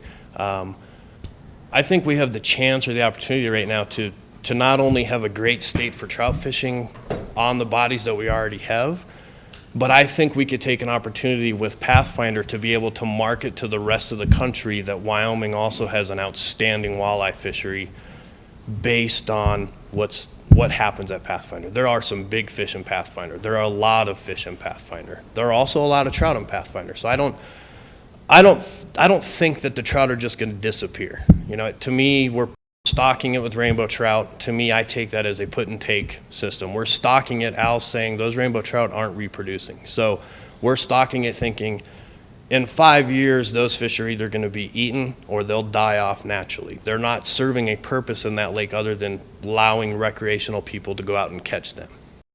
Putting money into that lake to supply food or fish to people to catch. With walleye and Pathfinder self-sustaining, and some say it's because we're feeding them trout. I've never seen a walleye come out of Pathfinder that had a 9-inch trout in it. You know, I've seen, as I said, several walleye come out of there with crawdads that are in my live well, spot-tailed shiners. Those minnows, as he's referred to, I think he's saying a minnow is not the 8 to 9-inch trout that Al's concerned with we're stocking, and we're not seeing those in our gill nets. So, you know, I think as Brian and kind of Ken even touched on, I encourage the state to, rather than make a decision based on 20, 30-year-old data, on top of data that was supplied from Glendo, Seminole, I would like to see us hold off on this just to say, let's get more current data on Pathfinder. What do we truly have here? I think something that really could be outstanding for the state, not only on the trout side, but as a walleye side. You know, I don't think this is going to affect what we're doing at Gray Reef. You know, Al says that if we have a flood year, maybe all those walleyes dump down into Gray Reef and now Gray Reef is shot. But I think we spend enough time in Gray Reef and Miracle Mile that we're not doing the same on the walleye side. I think we could have something extraordinary at Pathfinder given what this chart looks like. I think, you know, if we could upgrade, and that's not really a game and fish side, I know it's state park, but if we could upgrade the facilities at Pathfinder, I mean, changing the limit isn't going to encourage all these Colorado guys to come up to Pathfinder to catch fish. It's going to affect the local people. Al said, was it 90-some% of the people that fish Pathfinder are local people? We haven't surveyed those local people in the last 20 years to see what they want to fish or what they're fishing for. You know, Al did a meeting with the Walleye Club ago and said, and I didn't see it in the fine print of his slides, but he stated, I have no doubt in my mind that there is a lot more walleye anglers in the community now than there was in 1996. So I think playing off a 20 and 30-year-old data that's not even consisting of Pathfinder, I just think it's a mistake. I encourage you to take more time, try to get more research done before we decide that putting a 12 fish limit on Pathfinder, because I mean, let's face it, if we do that and these numbers drop to where they should be at Glendo, as Kenny said, we might devastate it. It might take 20 years to get it back to where it was. But right now, something extraordinary is happening at Pathfinders, according to the research that Al has presented. There's something, I think, extraordinary going on that we should be able to market that's not going to stop people from coming to Wyoming to trout fish. There's plenty of other trout fisheries in Wyoming, and this is something that I think we could play off of from the walleye standpoint. So that's my spiel. Thank you, Mr. Bowers. Questions for Mr. Commissioner Anselmi? Sorry. You're fine. We appreciate your comment, that's why we have it here, but if I could take a cue from my friend at the end down, the other Democrat.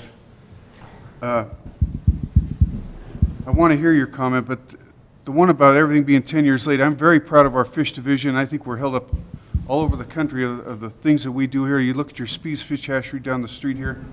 It's a state-of-the-art facility for everybody in the country comes to look at it. So I'd kind of take that back as far as maybe your slot limits and that could be some, but I think we have something very proud to be of our fish division and the work that all these people do in the hatcheries and the things they've done to improve the fishing in the state of Wyoming. Absolutely. I have no doubt. I think, especially from a trout standpoint, and a fishery standpoint that we have, I think we've done a great job. But as comments have been thrown out, one of the comments to Al, as Kenny said, what are we doing to protect the trout in Pathfinder? You know, we threw out at one point, we said, what about a slot limit?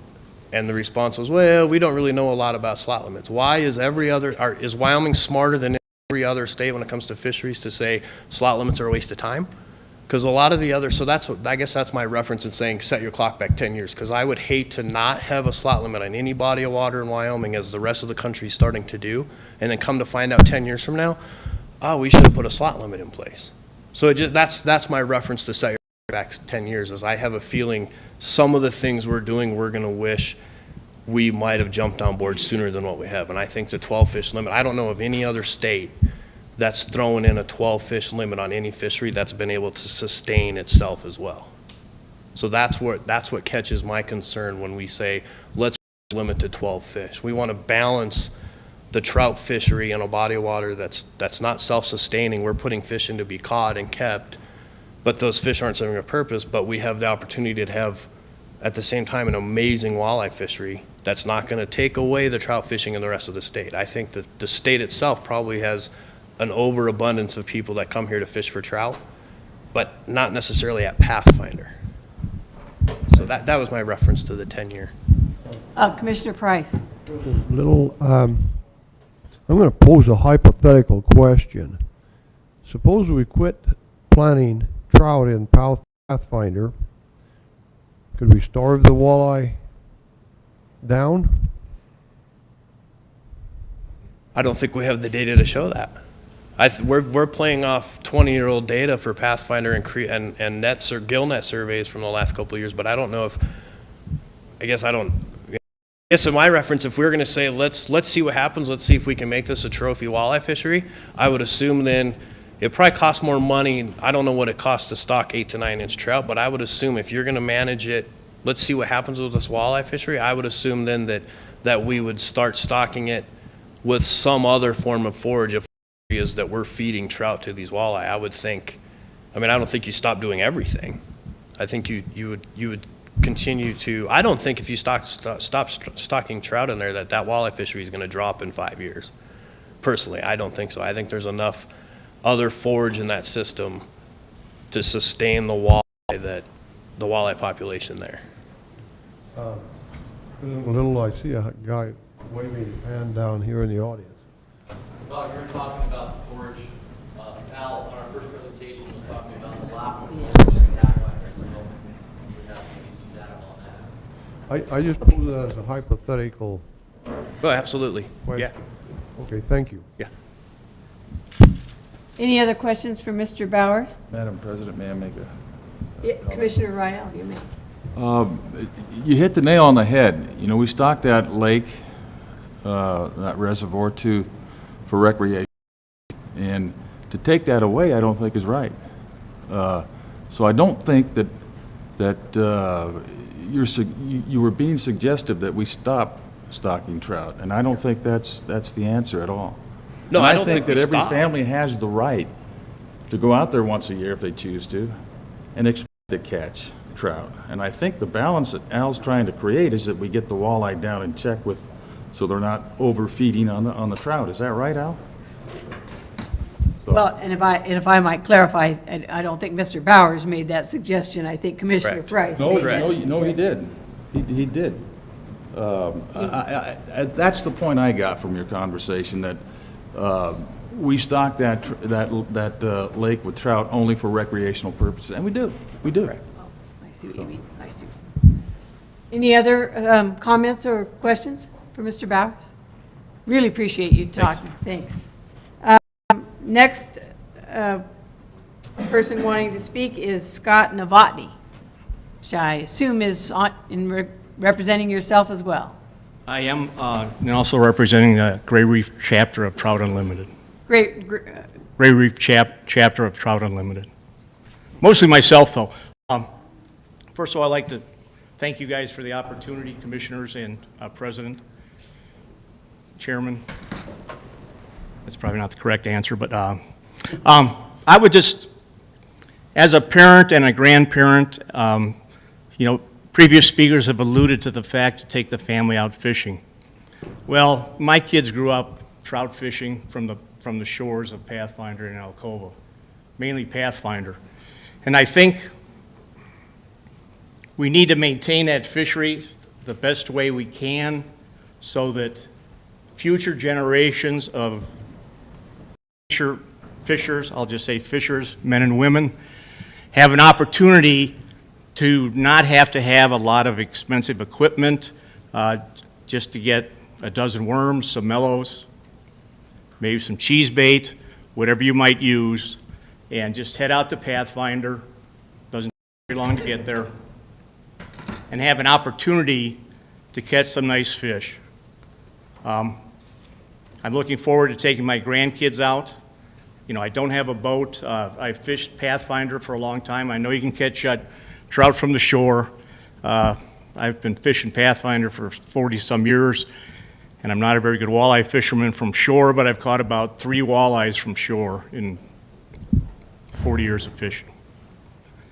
The point I'm trying to make is that I think we need to maintain that fishery at whatever best method that the Game and Fish can come up with. You know, I have full faith in the Game and Fish Department in our state. I think they've done a fantastic job in all areas: trout fishing, walleye fishing, bass fishing, whatever it is. I think they've done a fantastic job, and I think that we need to maintain a balance in Pathfinder the best way we can. Just to wrap this up, the last 3 years that I've fished at Pathfinder with some older friends that We've fished a long time together. Almost every one of the trout we have caught have been between 14 and 18 inches. We haven't caught many small trout. Now, I'm not a biologist, but that leads me to say, I mean, where are the small trout? I'm not sure what happened to them, but the odds are if you catch, 6 or 8 fish every time you go out and you're not catching any 8 or 9 inchers, something's up in my opinion. But I think we need to maintain that balance, and I think I'm repeating myself, but I'd like to thank you for the opportunity. Anyway, on behalf of my kids and grandkids, they're going to come up and be fishers. I want to take them to Pathfinder. I want to catch them a fish. Thank you very much. Thank you. Are there questions or from Mr. Novotny? I'd like to make one. Commissioner Rael. I just want to reiterate what President Kerry Little has made a comment earlier. It's fantastic that you take your kids out. It's fantastic that you take your grandkids out. That's what it's all about, making memories. So, but we also need to keep a balance, I think, in this reservoir. And I may be wrong, but that's my opinion. So, not create a trophy reservoir. Madam President? Do we Commissioner. have any more blue sheets? We don't, Mr. Okay. Commissioner, not on this subject. Could I ask Al a couple questions, I guess? Maybe I'm a little off topic, but I should know this, Al, but, so you're the fisheries supervisor in this area? Yeah, I'm the regional fisheries supervisor here. All right. And tell me just a little bit about your staff. I mean, how many employees do you have? So you being the fisheries supervisor in this area, have to manage, do you go as far as Seminole, or is that a different district? No, Seminole's in our region. We've got the main stem of the North Platte River from Seminole to Nebraska, and some of the smaller tribs. Okay, so Seminole, Pathfinder, Alcova, Miracle Mile, Glendo.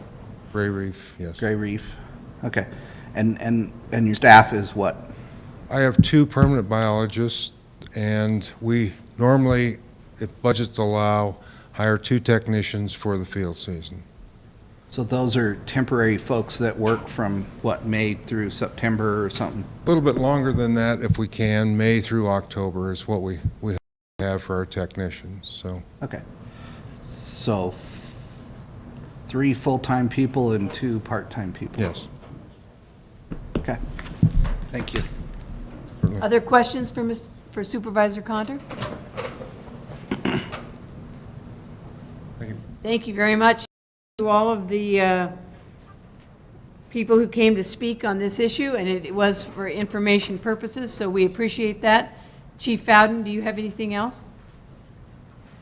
Okay, then moving on.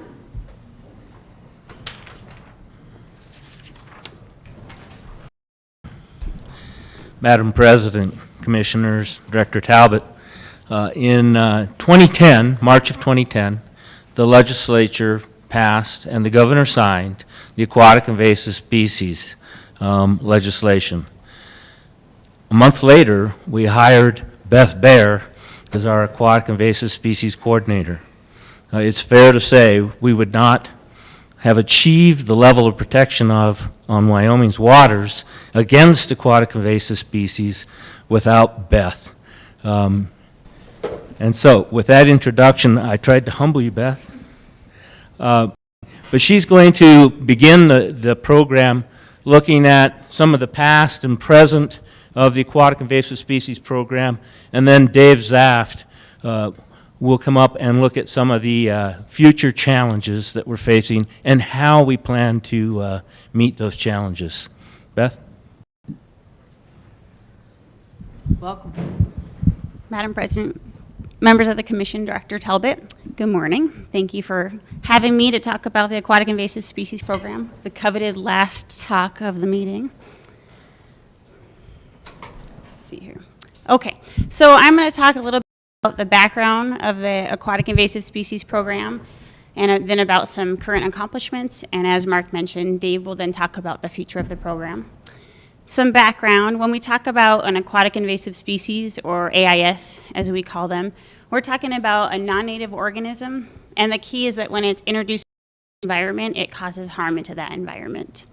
So they can be plants or animals, things like crustaceans, mollusks, fishes. The species listed here on the screen are species that are of the utmost concern in the state of Wyoming, and they are also the ones that are prohibited in regulation in Wyoming. Those listed in yellow, including New Zealand mud, Asian clam, rusty crayfish, brook stickleback, and then curly pondweed are species we currently do have in the state in certain areas, and the rest are species we are working to prevent from coming into the state. So aquatic invasive species spread throughout many different pathways. So damaging because they are easily spread, and once they get to a new area, they reproduce rapidly and then can start new populations. So they can be spread through angling, boating, waterfowl hunting, firefighting, even seaplanes. Basically anything that moves water can be a vector to spread AIS. However, the most especially when talking about zebra and quagga mussels, are watercraft. So mussels can attach and move on watercraft overland thousands of miles. And then the larval stage we call veligers, they're microscopic and they live in water.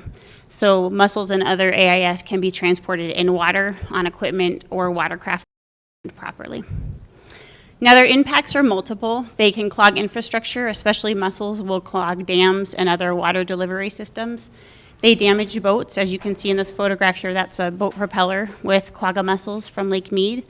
They also clog the intakes of motors, preventing the engine from cooling. Certain species like Asian carp, so by that we mean silver carp, bighead, and black carp, can spread diseases to new fish species if they're introduced into a new environment. Invasive species also displace native species, so they're good competitors. They will outcompete native species for food and other resources and then displace our native species, both plants and animals. They can alter water chemistry, so species like mussels and clams that filter water will actually filter all the nutrients out of the water and alter that water chemistry.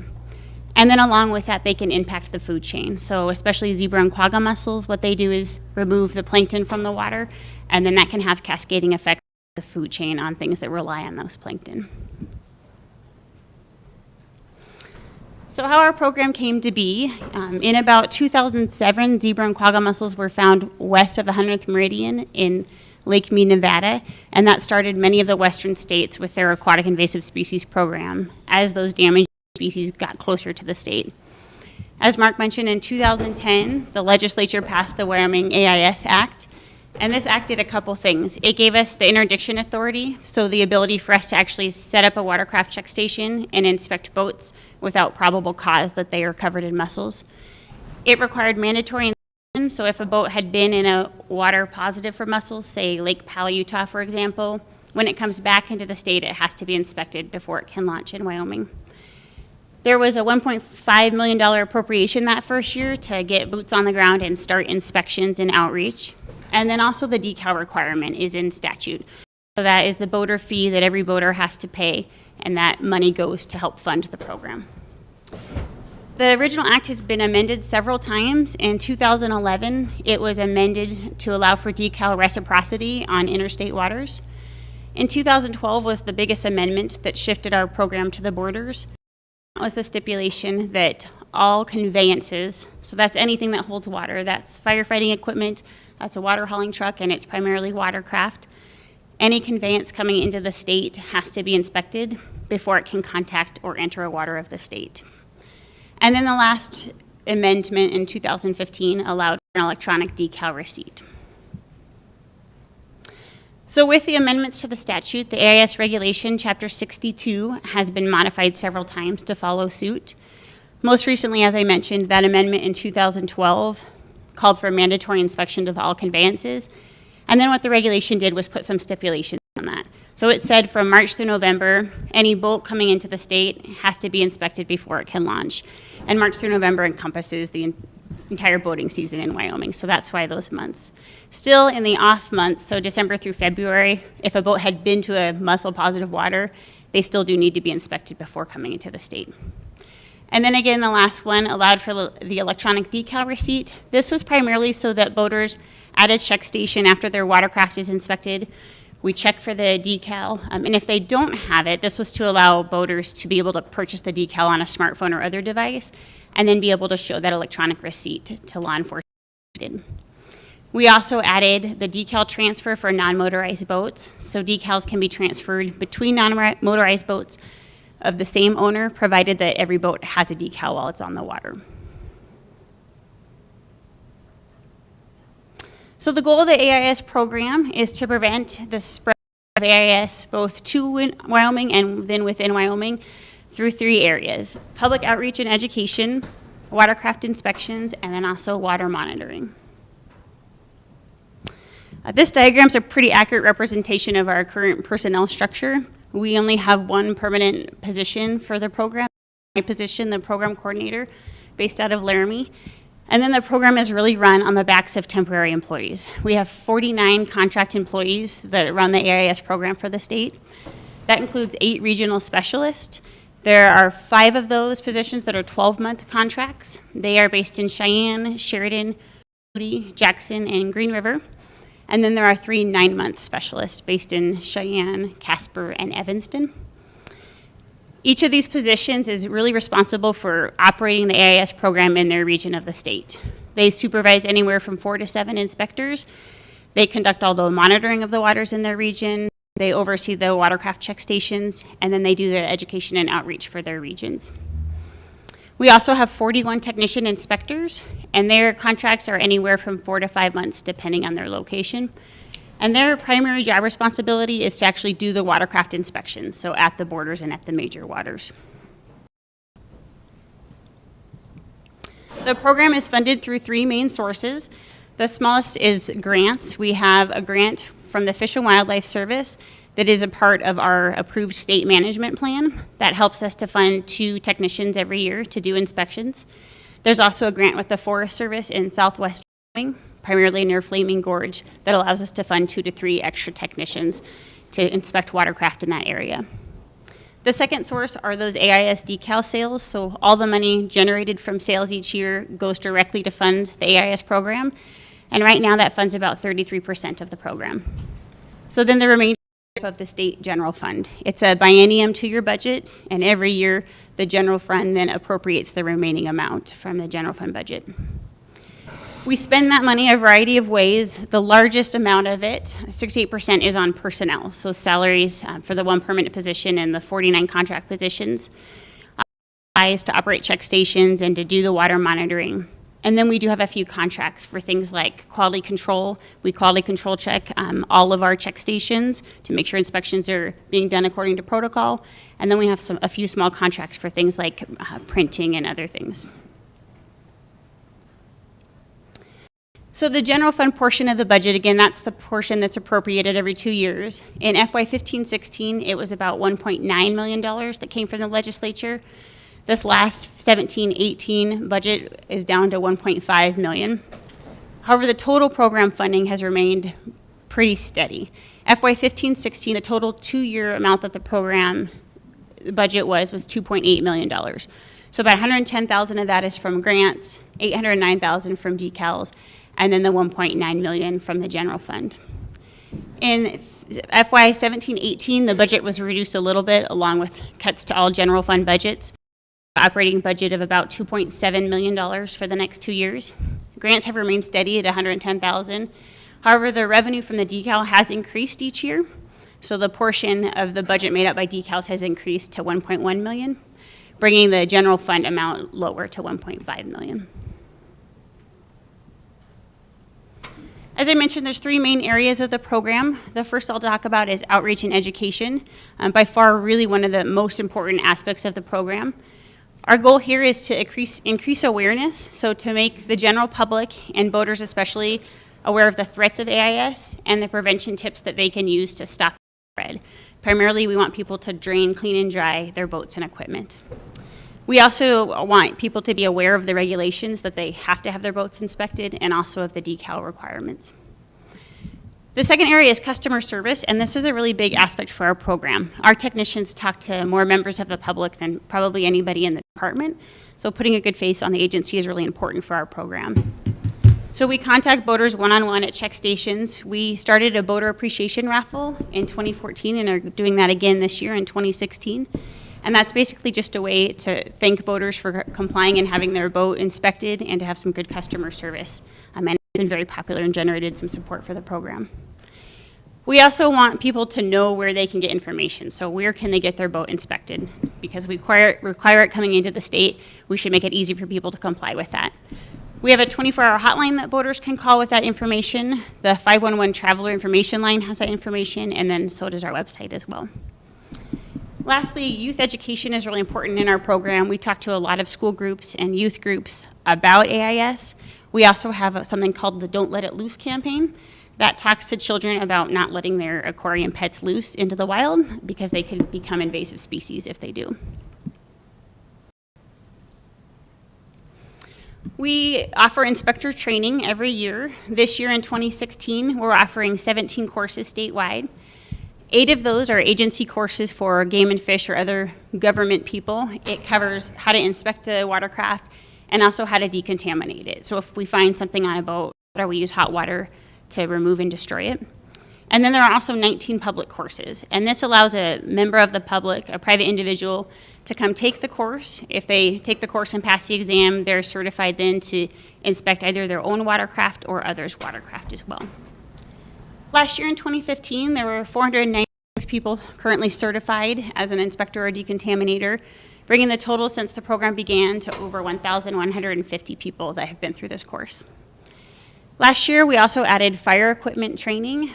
So fire equipment are considered a conveyance, and they technically need to be inspected when they enter the state for March through November. This was a cooperative effort between Game and Fish, the Bureau of Land Management, the U.S. Forest Service, and State Forestry to come up with a protocol and online training so that firefighters could inspect their equipment prior to use in the state. So second, I'll talk a little bit about watercraft inspections. This is by far the area that we spend the most time and money on in the program. Our goal is really, again, to educate boaters similar to outreach. We want them to know about the threats and prevention steps. We've done several surveys, and by far the best way that people get their information is that one-on-one contact we have with them. Those few minutes that we spend inspecting their boats is really to learn about AIS.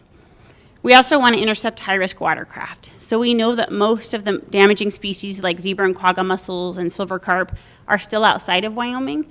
So by inspecting boats at the border coming into the state, we're reducing that risk of transporting AIS into Wyoming. And then lastly, it allows compliance with the AIS. So again, if we tell people they need to have their boat inspected, we should strategically place check stations so that they can abide by that law right when they come into the state. This is a map of our inspection locations. The red squares are permanent, those border check stations on the interstates and other areas. Green are regional offices, and then the yellow are roving waters. So you can see there's a lot of places that you can get your boat inspected in Wyoming. A little bit of summary information. Last year in 2015, our check stations operated April 25th through September 20th. That will be very similar this year. Our check stations open next Saturday, April 30th, and they will run through September 25th, which captures most of the boating season in Wyoming. Last year, we conducted over 47,000 inspections. And when we conduct an inspection, we ask a boater, where were you last? What water was your boat used on? And what we found was that it was over 1,600 different waters were used before somebody came to Wyoming.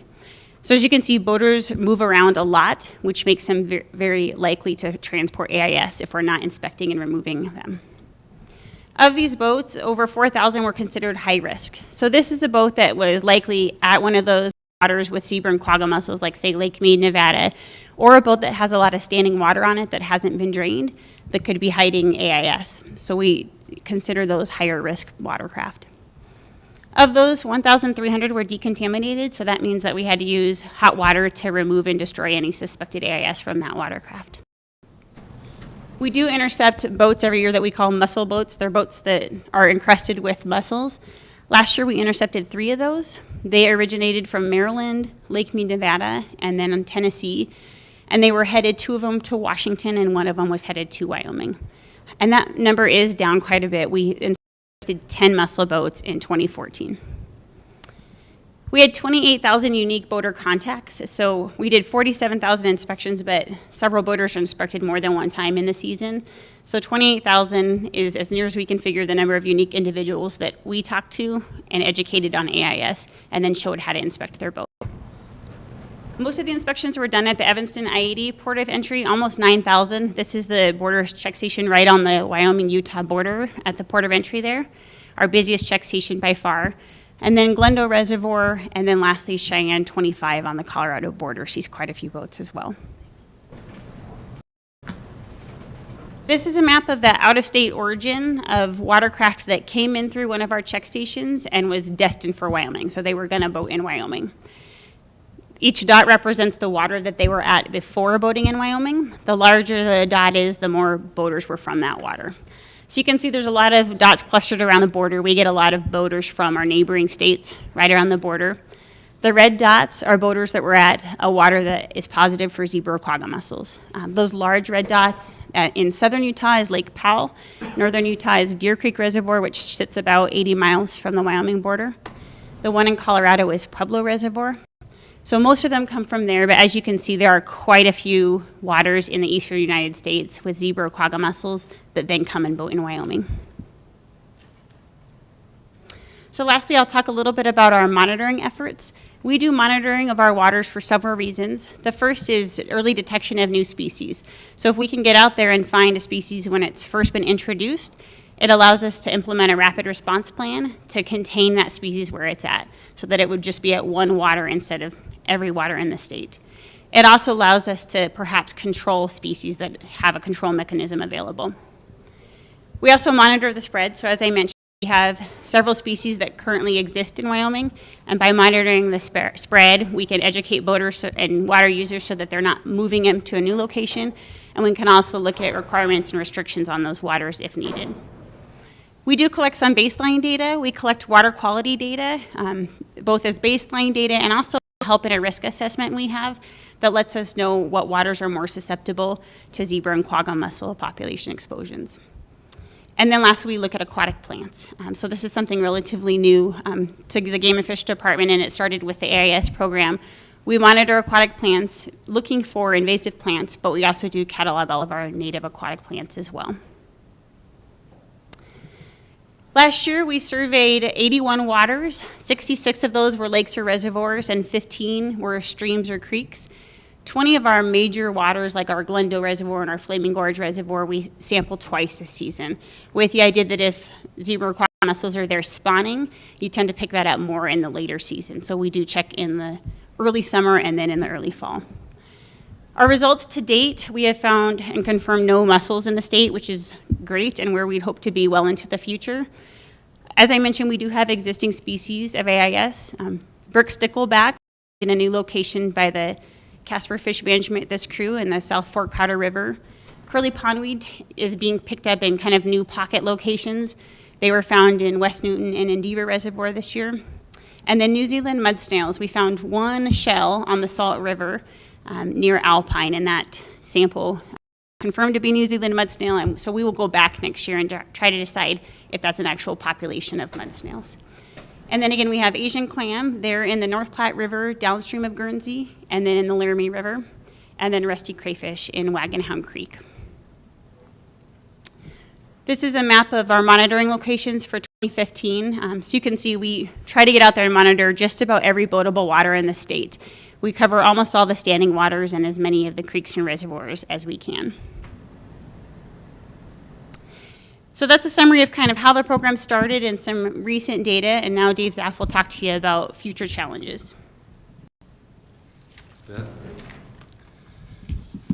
Madam President, members of the Commission, Director Talbot, I'm Dave Zaft. I'm the Fisheries Management Coordinator. And as Mark explained, I'm going to just try to wrap up this presentation on our AIS program by talking a little bit about how the program has evolved over time, some of the challenges we've been faced with and overcome, and some of those that I see for the future that I think you just ought to be aware of.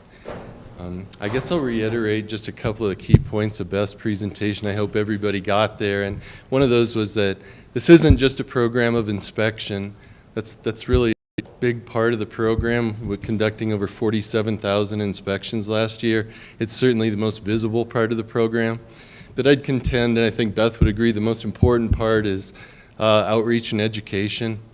And at those inspections, she pointed out we contacted over 28,000 individuals last year, and I believe that's probably 28,000 different watercraft. Sometimes there's 3 or 4 people in that vehicle that are learning about AIS, so it's a whole lot of contact with the public. And then that other arm of the program is monitoring. You know, with over 80 waters sampled last year, that's over 100 sampling trips to our standing waters around the state. So it's really 3 prongs to that program: that monitoring, education, outreach, and inspection. One of the challenges that we've been faced with since the inception of this program is really just adapting to the programmatic changes. When the program first started in 2010, it was a program focused at specific waters throughout the state. And that was the model that we had for 3 years, where we were primarily intercepting boaters at ramps, so they were primarily resident boaters. With the statutory change in 2012, that required all water, as Beth mentioned, entering the state from March to November to be inspected.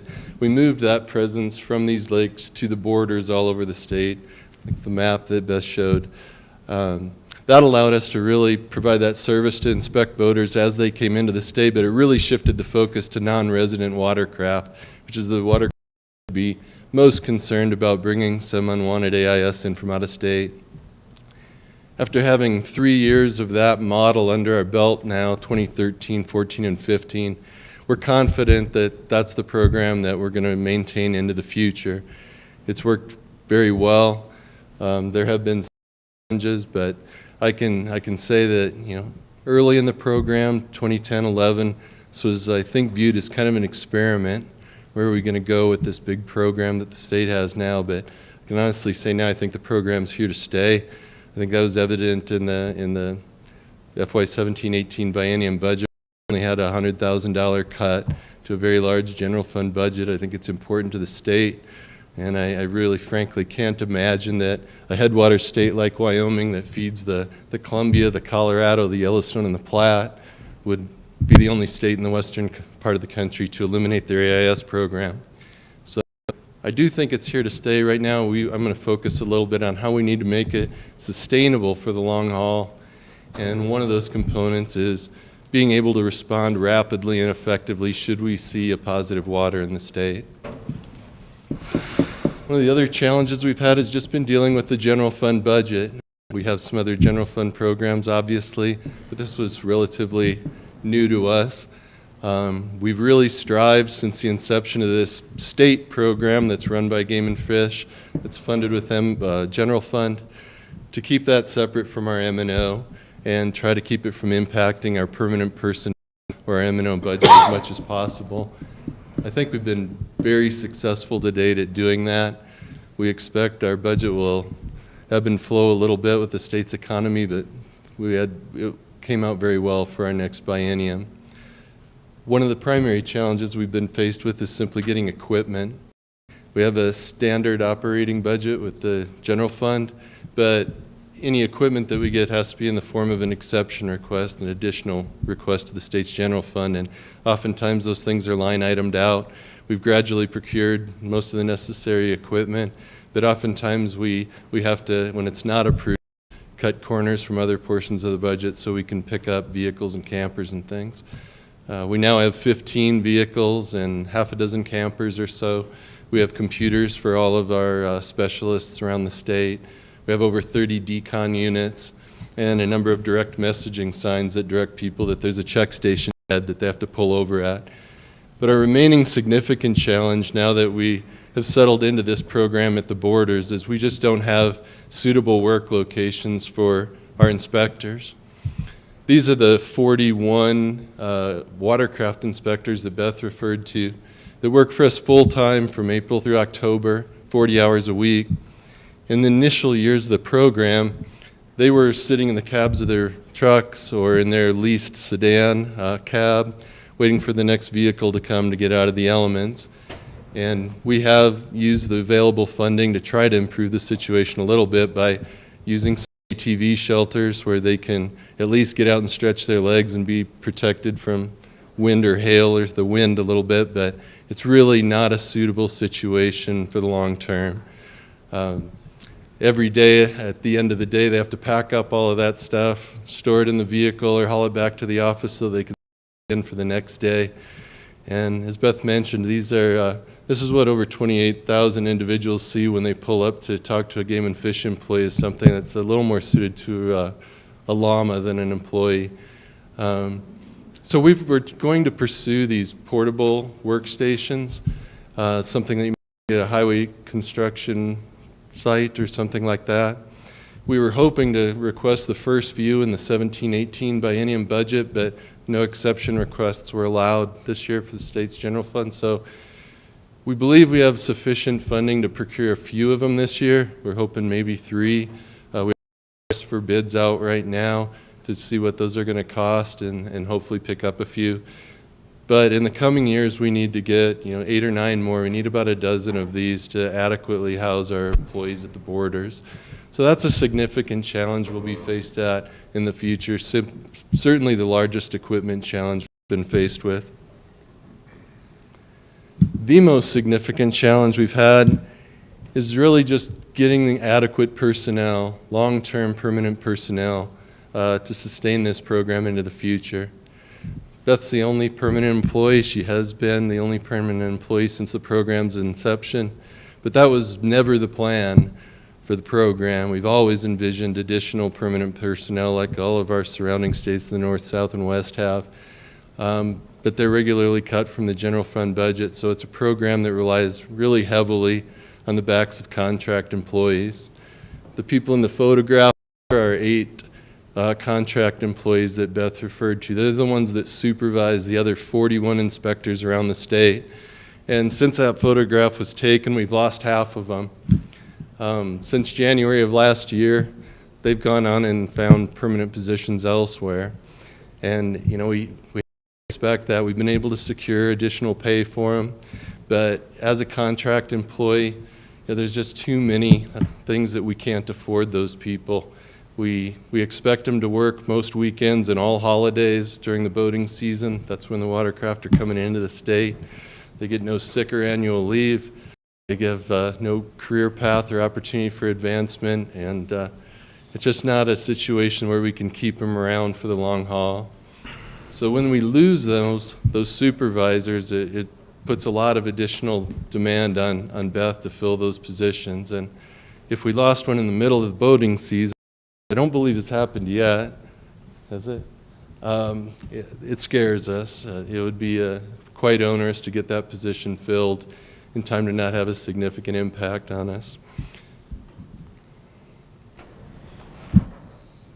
So one of the problems, the hardest for us to swallow, I guess, really, those of us working on the program, is that we've routinely tried to pursue these positions.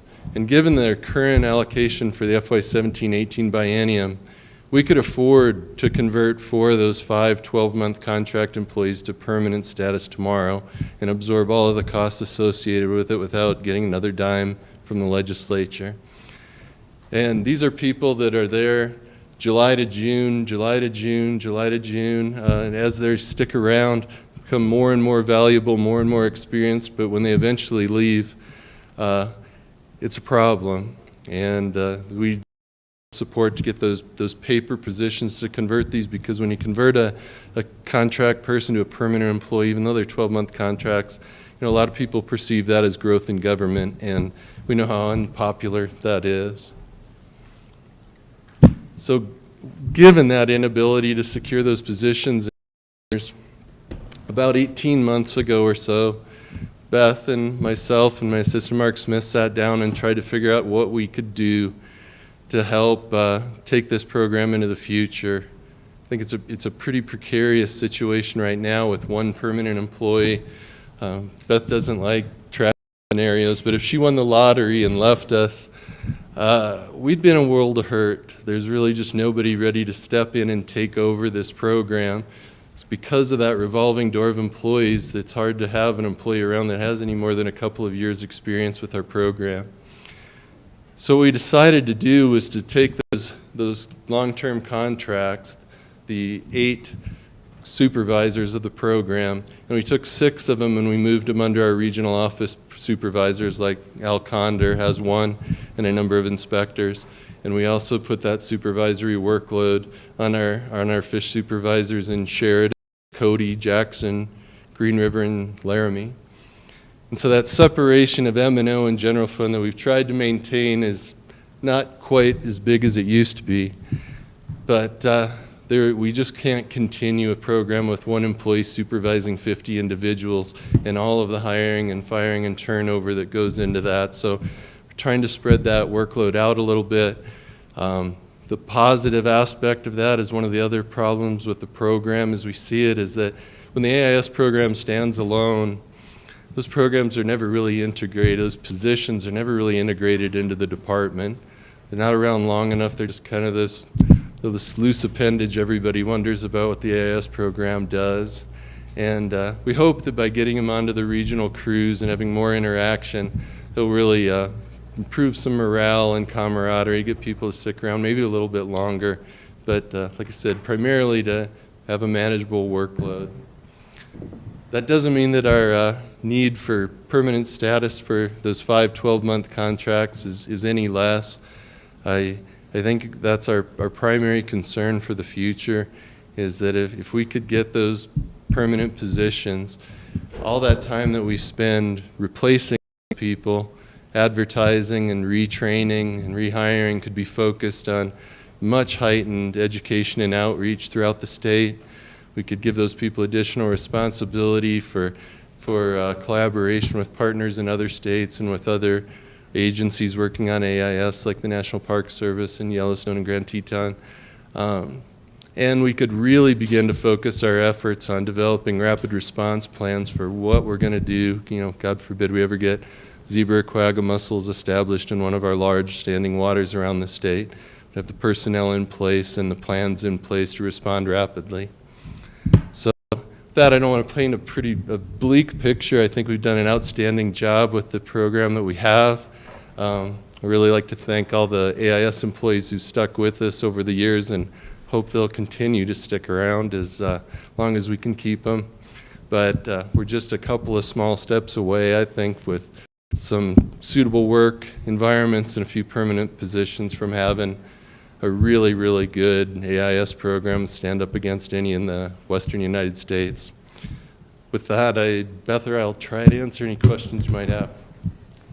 Well, Dave, I'd just like to make a comment real quick, and Beth, I want to thank you both for the program that we do have in place here in Wyoming, and while it's always exciting to hear about your plans for the future and to maintain this, I just want to tell you that we're already the envy of most of the western states in terms of what you're already doing.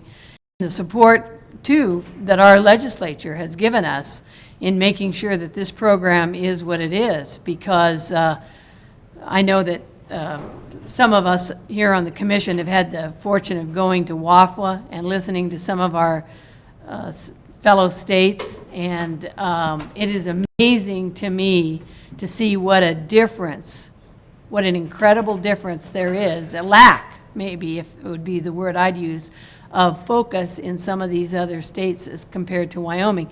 And it proves how valuable that is, that we still don't have quagga mussels in the state. And unfortunately, and I feel terrible for them, I mean, South Dakota, who unfortunately didn't have the same investment in time and effort, now has them in one of their bodies of water. So, this is really important. It's one of the things when I came on this commission, I said, what are they? Well, I don't even know what AIS is. And I've really come to appreciate all that this state does, both from the department's direction and the legislative direction, and I just wanted to make that comment. Thank you, President Little. Commissioner Price, we'll start there. Thank you. I got a number of questions, and some of them are curious and some are... One of the things I hear you saying is we could use some help in making sure that you have a good solid workforce. Are you Mark Fowden, or are you a separate, entirely Excuse me? separate? He's wondering if you We're- fall under Chief Fowden.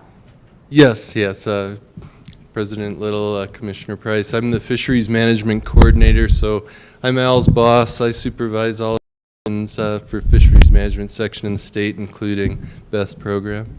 Okay. Anyway, I guess I hear that things could get kind of bad. And I believe we've got to be really concerned with this because I think Kerry Commissioner touched on this. You know, we are lucky. We're kind of a headwater state, so we don't have a lot of potential other than things being transported in on us. And if we want to keep our waters clear, then we need to make sure we have the investment to do this. And I guess I have kind of the opinion, or as a commissioner, that we should support this. Have you got some plans or requests? One of the problems you're facing being funded from the state, that's getting to be more and more difficult and more likely to be more difficult. And so it may be, commissioners, we're going to have to step up and do some support for this work, to keep the work going on that. With that said, I've got some other questions. I'm just going to follow along if it's okay. Do you, this is for Beth, do you write the grant applications? President Little, Commissioner Price, that's for the Forest Service and the Fish and Wildlife Service, and then one other grant that we are trying to secure. Yes, I do write the applications. How does the future look for those grants? I mean, is this likely to be able to be an increased source of funding, or level, or declining? President Little, Commissioner Price, it's been pretty steady. I would say the one for the Forest Service will remain steady. It's touch and go as the federal budget goes, so we never really know from year to year. The Fish and Wildlife Service, that grant is through, again, the state-approved AIS plan, which is part of the National Non-Indigenous Species Act, and the appropriation for that was recently increased from $1 million to $2 million. Now that's shared among about 40 different states. So we will see an increase from about $20,000 a year to $40,000 a year. But I don't suspect any large increases in grants. Okay, but this is not really a source of operating funds for you. Correct. It's a pretty small source, about 3%. Another's a kind of a technical question, and this is probably dying out, but we have the oil and gas industry, and particularly with fracking, you know, they move a large containers around to do the fracking process. I won't go into that. But are you examining those, or are they being cooperative in examining those things as they move in and out of the state? President Little, Commissioner Price, that's a great question, and it is what we perceive as a potential vector to spread AIS. There's some thought in other states that it has spread invasive species. Technically, that equipment, when it comes into the state, it's a conveyance, and it has to be inspected. However, we've really struggled with how to get the word out there and how to actually inspect the water equipment coming into the state. If they stop at the port of entry at our check station, we'll absolutely go educate those people and talk to them. Most of the time, what we found is they're not bringing water into the state from, say, Texas. But they likely are moving water around the state. So that is a concern. We do have some best management practices to try to get at that so that they're at least limiting the possibility of spreading them in the state. Okay, thank you. Commissioner Crank. Kind of, Beth, I'm probably. sorry. That's okay. I apologize. I just want to say a thank you. Thank you to them for the work they're doing with a kind of probably a difficult workforce, the way that it rotates. Thank you. I'm sorry, Commissioner Price. I didn't mean to cut you off. Commissioner Crank, cut you off too, so you may go again. Okay, thank you. So great job, folks. with a difficult problem, but probably for you, Beth, just kind of a hodgepodge of questions. In your slides, you said that our general fund appropriation, no, our income from decals in fiscal year 15-16 was 809,000 approximately, and you expect 1.1 million in 17 and 18. Sure. I mean, President Little, Commissioner Crank, that's correct. So this that has to be an estimate, I guess, is my question. correct. This slide up here. So the way it works is that the money that we've generated the last 2 years will go towards the future budget. So if you look at the decal sales from 2014, 2015, that's the money that will go into our 17-18 budget, if that makes sense. So that's odd. Why are we holding on to the money we generate from decal sales for 2 years? It's got to be an estimate, I think, but I don't know. It is, right? It's a projection of what we've seen in the last 2 years. So in 15, we generated 660,000. So that money then goes towards the future budget. Okay. You said that we've certified X number of people. Once we certify them, how long do they stay certified? President Little, Commissioner Crank. So the certification is good for 1 year. So somebody needs to attend the course in person and be certified. And then we allow them to recertify for 3 additional years using an online exam. And then after that 4th year, they need to come back to an in-person class. Okay, so we have 50-some temporary employees who we train every year. Once they go through that class, they don't have to come back and go through the class again, I would hope. President Little, Commissioner Crank, our employees that work for Game and Fish, so those are for either the general public or people that work in the regional offices. Our technicians that are actually out there every year come to a class, a 2.5-day class every single year they come back. For our technicians that are actually doing the bulk of the inspections, it's a little different. We require them to go through more intensive training. Okay. Okay. Is there any kind of reciprocity between the states about decals or inspections or? President Little, Commissioner Crank, that 2011 amendment allowed for the reciprocity agreement. The only interstate water at this time shared with Wyoming that also has a decal is Idaho. At that time in 2011, we approached Idaho, and there was no interest in having a reciprocity agreement for the decal. There is no reciprocity for the decal. Wyoming is part of a Western Regional Panel on Aquatic Nuisance Species, which is the 19 Western states. And as part of that, there's a process called the Building Consensus, which has been a several-year effort by Western states to try to come into alignment on things like how we inspect watercraft and what we expect of boaters, so that when boaters are passing between several states, they have the same process. So for example, if a boat is inspected in Colorado, it gets a tamper-proof seal on the boat to show that it was inspected with a receipt, and we honor that in Wyoming. So we won't re-inspect that boat. We will honor that inspection to make the process easier for boaters as they move through several states. But they would still have to buy a Wyoming decal, I guess. Correct. All right. What do you do at like Flaming Gorge? Because if I understand it correctly, the dam at Flaming Gorge is in Utah. Large portions of the lake are in Wyoming. So do you have to have both a decal from Utah and Wyoming, or? President Little, Commissioner Crank, just this last year, Utah instituted a boater fee. They don't have a decal. Ours is a decal, a sticker. Utah just adds theirs to their boating registration fee.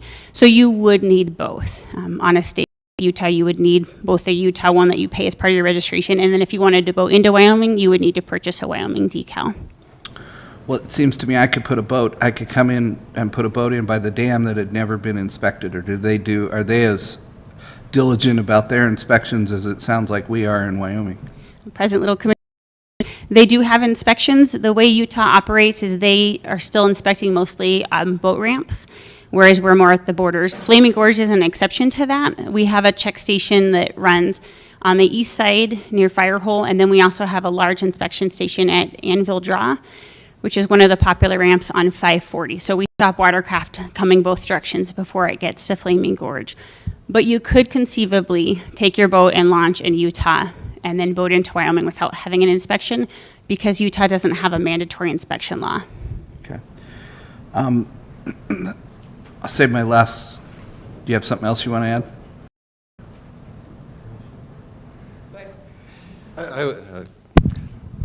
President Little, Commissioner Clark, I was just going to add, and Beth's the expert, so she can correct me if I'm wrong, but if you were coming to Flaming Gorge and launching down by the dam, and you traveled into Wyoming, you'd have to have the decal from both states.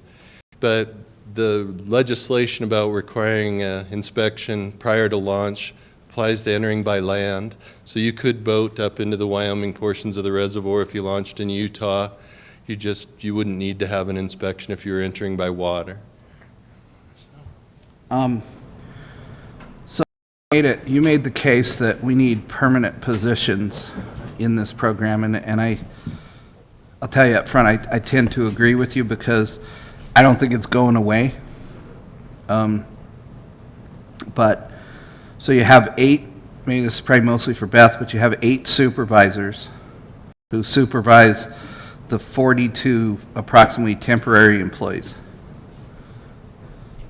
President Little, Commissioner Crank, that's correct. I understand why you would need multiple supervisors during the summer when you have 42 temps running around. I think you need to think about what would those 8 full-time supervisors do during the winter? Right, so President Little, Commissioner Crank, I can speak to that a little bit. We've discussed this for several years as we talk about the need for permanent positions.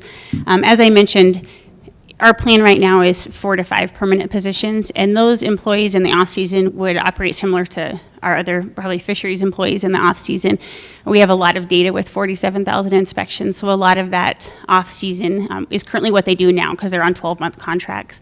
So they would be analyzing data and writing reports, updating all of our protocols and information for the next boating season, and then getting ready for the next boating season. Okay. And then this is probably a question for Meredith. I mean, these permanent or these temporary trailers to house our folks when they're out in the netherworlds doing inspections, if we were to purchase those, would those be able to tap into Dingle Johnson funds? President Little, Commissioner Crank, right now we are not commingling commission dollars with the AIS program. As Dave alluded to, the current FY16 budget is covering the expenses. If in 17-18, with the cuts that have been placed on the program by the legislature, and if there's any other additional cuts and the commission chooses to. Meredith, you're not answering my question. I don't want to be rude. You know, I understand this is a generally funded program, and as a commissioner, I want to keep everything that's generally funded, but my question is, would the purchase of those temporary trailers qualify for the 3-to-1 split we get with Dingle Johnson or Pittman? Dingle Johnson, let's just stick there. If they're used solely for the purposes of fisheries, yes. Okay.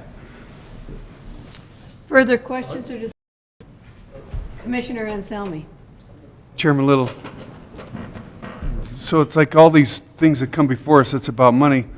And I just want to get on my soapbox for a minute. I know we have some fisher people here. We couldn't use them for hunting.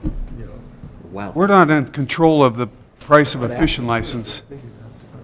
And I don't think we charge enough for a fishing license, so that would free up some of this money. If we could, for a $14 non-resident fishing license, I don't know, or a $24 annual resident fishing license, I don't think it's enough, and that's my opinion. I haven't talked to these people, but just so people understand, we have no control over the price of licenses, whether it be fishing licenses or hunting licenses. That's up to the legislature, but our fishing program, and like I told you, I believe it's the best in the country, if not in the world. But the fishing licenses do not pay the way of the fish division. So I'd like everybody to look at that and think about the price of our fishing licenses. If we had more money, maybe we could pay for some of these things that you're talking about. Commissioner Price, I believe you wanted to say something. Well, I think I got it kind of cleared up, but basically, if we purchase those, say, trailers, then they would qualify under DJ funds, is that correct? I mean, it would be purchased solely for the fishing aspect of the state, or is this AIS beyond outside of the fishing access? President Little, Commissioner Price, this is AIS, and they would qualify. If I may make one additional statement, we don't have excess capacity on DJ, so we are recouping already 100% what's available to us. I didn't quite hear that. Would you repeat that, please, the last part? So if we were to purchase these trailers for the purpose of AIS and fisheries, they would qualify under DJ.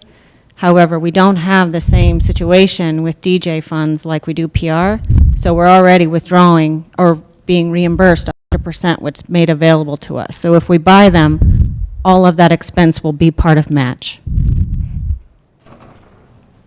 Mr. Kennedy bought a new fishing pole and a reel last night, so I'm sure we got a big influx coming in. Okay, well then we're golden. Do we have any other questions?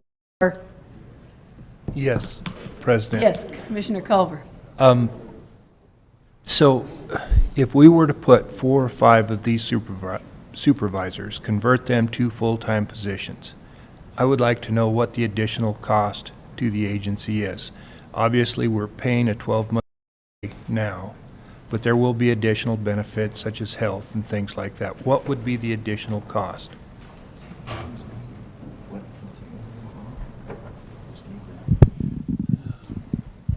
President Little, Commissioner Culver, is the question what a FTE costs or what it would cost if we were to just get the positions?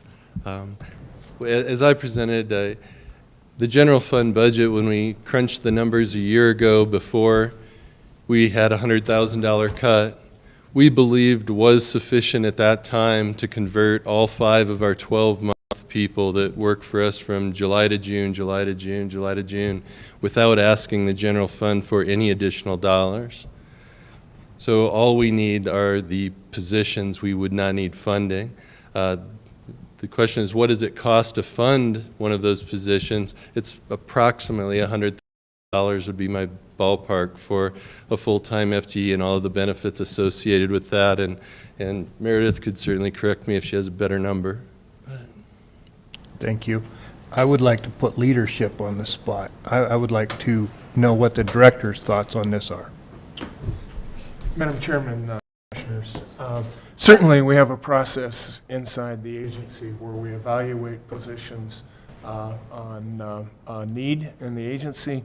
All the staff is involved in that from all divisions, and we discuss those positions, each and every position that comes open on a weekly, bi-weekly, or monthly basis, and look at what we think is the best for the agency. We take into account the needs of the agency, and there are other programs in the agency that you're all well aware of, wildlife disease and others that are operated with AWAC or temporary employees. And we also have to remember that we're under a hiring freeze from the governor's office at this time. So we do our very best to make sure that all programs are addressed, and unfortunately, we do have a lot of needs in the agency. So I'd leave it at Commissioner Culver unless you have more specific comments. And my only comment would be, boy, I hear you. I understand the difficulties trying to run this with temporary positions, especially in those highly important supervisor positions. I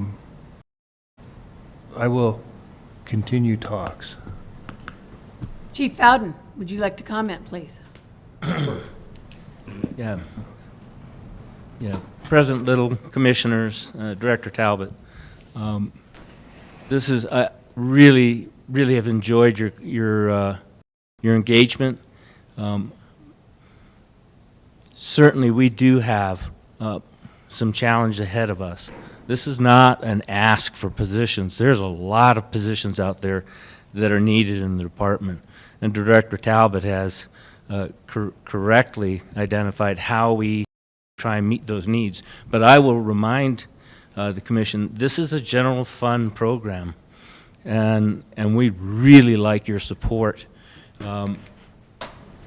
getting those positions when the time is right politically. And that's truly what we need to consider. We haven't looked at this program in quite a while. They've done a marvelous job protecting a headwater state from aquatic invasive species. The challenges are many, and my hope is that we can move forward and look for those permanent positions, because we see that as a legislative fix, and that's where our emphasis should be, is encouraging the further of this program that I will say protects all surface water users of Wyoming. This is not a game of fish program, fishing, protecting fishing resources. This protects agriculture resources. This protects municipal resources. We're all in this together, but it's sort of been plopped down in our lap. And so whatever measure of support we can get, that'd be my hope. But also, I hope you understand that we've been doing good work, and we'll continue to do good work with this new structure that we've developed in order to meet the challenge in the future. I just wanted to sum up that. Thank you, Madam Chair.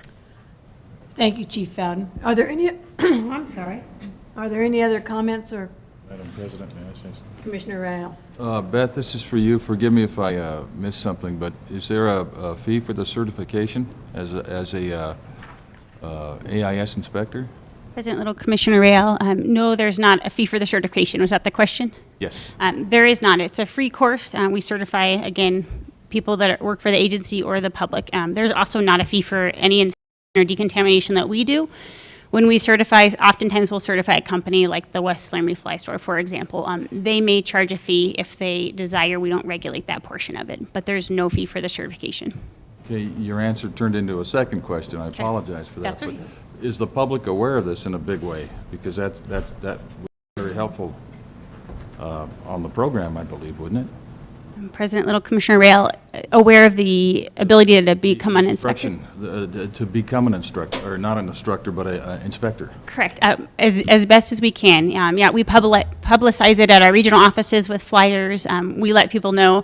Oftentimes I get calls or questions from boaters about the need to have their boat inspected. Again, we're only open for as long as our resources allow, and so often that's a good fix for them, is to come and be certified so that they can inspect their own equipment. So we do try to publicize it. Our goal is that we have as many people out there as possible that are aware of AS and know how to conduct inspections. Thank you for all you guys do. If we don't have any further discussion, I think we'll move this. We've beaten a dead horse here, practically, but it's a great project, and I think we're all excited about it. So I do have one blue slip from the public, Mr. Bruce Parker. And if I read this correctly, it's you want to speak on the subject of management alternatives. Is that right? So welcome, Mr. Parker. Well, actually, the last I heard, there were two Democrats in the state, and I thought it kind of unusual if they're both on the commission. You know, there's been some discussion today, kind of between the walleye guys and the trout guys, and and I guess I can see both points.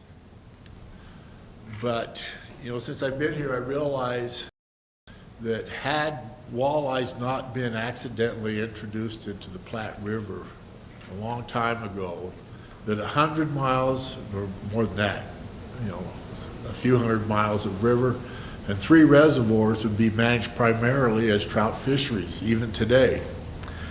Now, these guys that likes to catch all kinds of fish. And if I had my way, I would be able to go to Pathfinder and catch a catfish, maybe a crappie.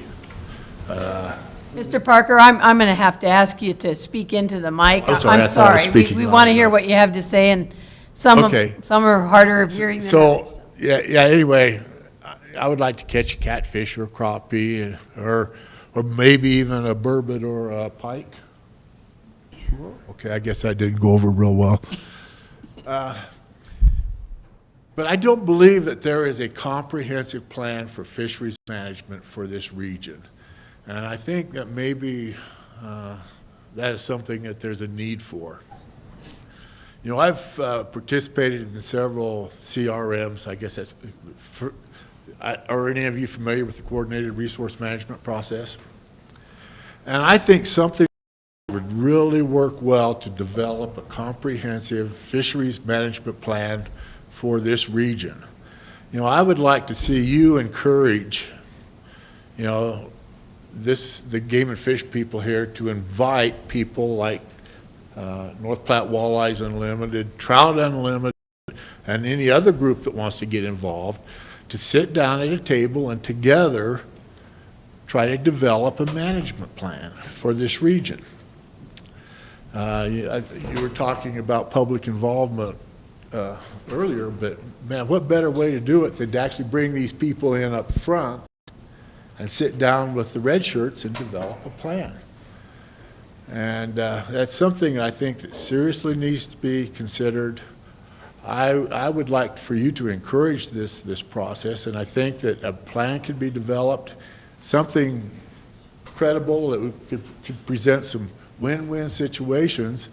And something like that, if it was presented to you, I think it would, you guys would probably say, hey, this looks like a pretty good document.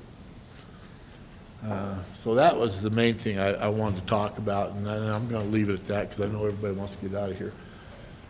I had one more comment, and that's on invasive aquatics. Last week, I took my boat up to South Dakota to have it worked on. I came across the border, and I was expecting to be stopped and checked for aquatics. Nobody was there. And I think unless somebody can really check these things out on a regular basis, all we're doing is postponing the inevitable. You know, there's got to be somebody there right now. There's boats going through and nobody's checking them. So who knows what they have, so. What road did you come in on, sir? The interstate. Okay.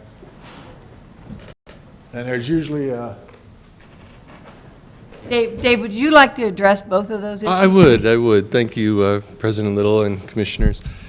The first point, I guess, I would just mention that when my predecessor in this position as management coordinator was Dirk Miller, who you know, a real concerted effort to get all of our regional management crews to develop basin management plans for all of our waters in the state, all of our basins in the state. Al's crew has done that as well. We do have management plans in place for how we intend to manage sport fish, but native non-game species and habitat for all of our basins in the state. They were definitely, they were not developed with a lot of public input, with any public input in mind really, other than our knowledge of angler desires from creel surveys and things like that. But they do have sport management objectives for waters, and we are in the process of updating those again right now. Most of them were in need of revision about 2015, 2016, so that's something that Al and his crew does work on. Hope that answers the first question. In relation to just staffing our board of entry essentially 24/7, we simply don't have the budget capacity right now to be at all of our ports of entry 12 months out of the year or 24 hours a day. So in order to staff those places, we tend to focus on the latter half of the week and the course of the weekend. Beth may be able to speak to the situation up at our Northeast Port of Entry on I-90 right now, but this is the season where we're just getting all of our technicians on board and getting ramped up. But that is exactly why outreach and education is so important, that people need to know how to self-inspect, not to move these critters around, and we need to be able to offer these inspectors that are trained throughout the state. So somebody, when they come into the state, can look at our website on their smartphone and say, there is an inspector in Sundance or someplace where they can pull over and get an inspection. So, you know, I think we will always be somewhat porous at our borders, but I would like to address the comment on the inevitable. whether or not I hope we don't get a zebra or quagga mussel infestation anytime soon, but I firmly believe that with this investment of about $1.4 million a year into a program, we are doing a very good job of staving off the inevitable. And when we do that, I think it's a relatively small investment compared to what the state would realize in infrastructure costs and water delivery and trying to just contain an organism in a place like Glendo, the disruption that it would cause to boaters, to water delivery systems and stuff. So I'm not going to argue that we're going to stave off the inevitable, but I do think it's a relatively small investment for what the cost would otherwise be should we get infested with these organisms. So that's the only point I'd like to make. Beth, would you like to comment to Mr. Parker's point? Is that what Dave covered it? You feel comfortable with that? Mr. Parker, did you have one more thing you wanted to say? Well, I just wanted to reinforce that, I think coordinated resource management works. It gives the public an opportunity to feel like they help possess the plan, or they have some ownership. Other advantages are North Platte Walleyes Unlimited dumps money every year on Cancer Society, whatever, because we don't really have much. Well, about $100,000 we were trying to dump.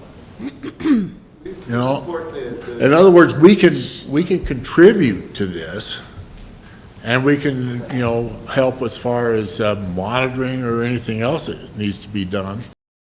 But I think if you really want a better plan, you got to involve the public.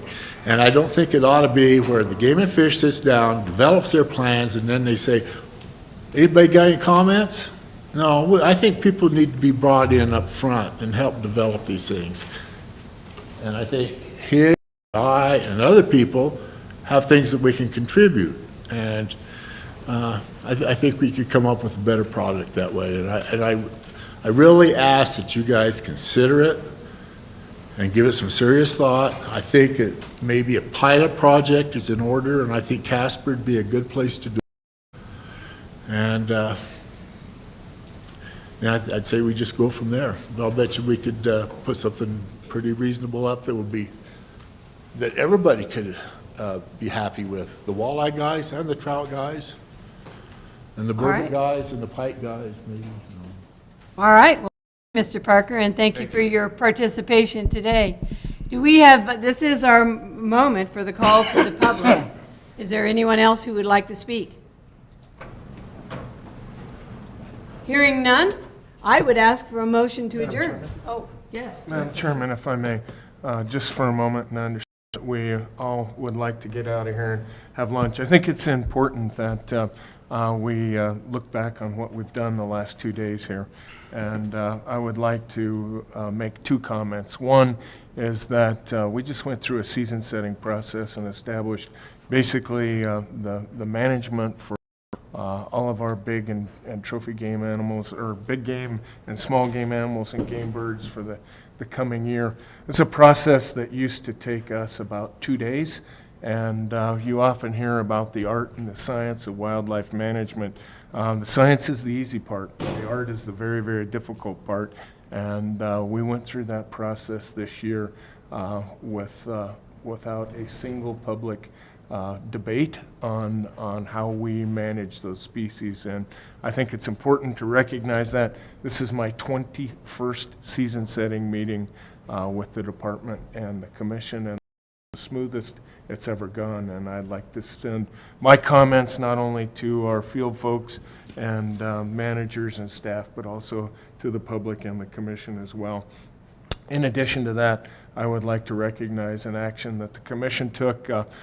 Commissioner Culver mentioned the importance of the Osage Pond to northeast Wyoming. I think he was quite humble in that the Osage Pond literally provides thousands of angler days per year to that community, not only to the community of Osage, but Upton, that is used by folks from Gillette and Newcastle and Sundance as well. And acquiring that easement will be legacy work And I can't tell you the number of kids that I have checked fishing at the Osage Pond through the decades. So I think that is, the commission is to be commended for that. So thank you very much. Thank you, Director Talbot. Thank you. Okay, could I have a motion to adjourn? Commissioner Price. I make the motion, we adjourn. Thank you. Do I have a second? I second the motion. All right. Motion to adjourn from Commissioner Price and to second from Commissioner Rael. All those in favor, please say aye. Aye. All those opposed, please say nay. Hey. Thank you very much, everyone, staff, too. That is pretty cool. That is cool. You know, Yeah, within a year.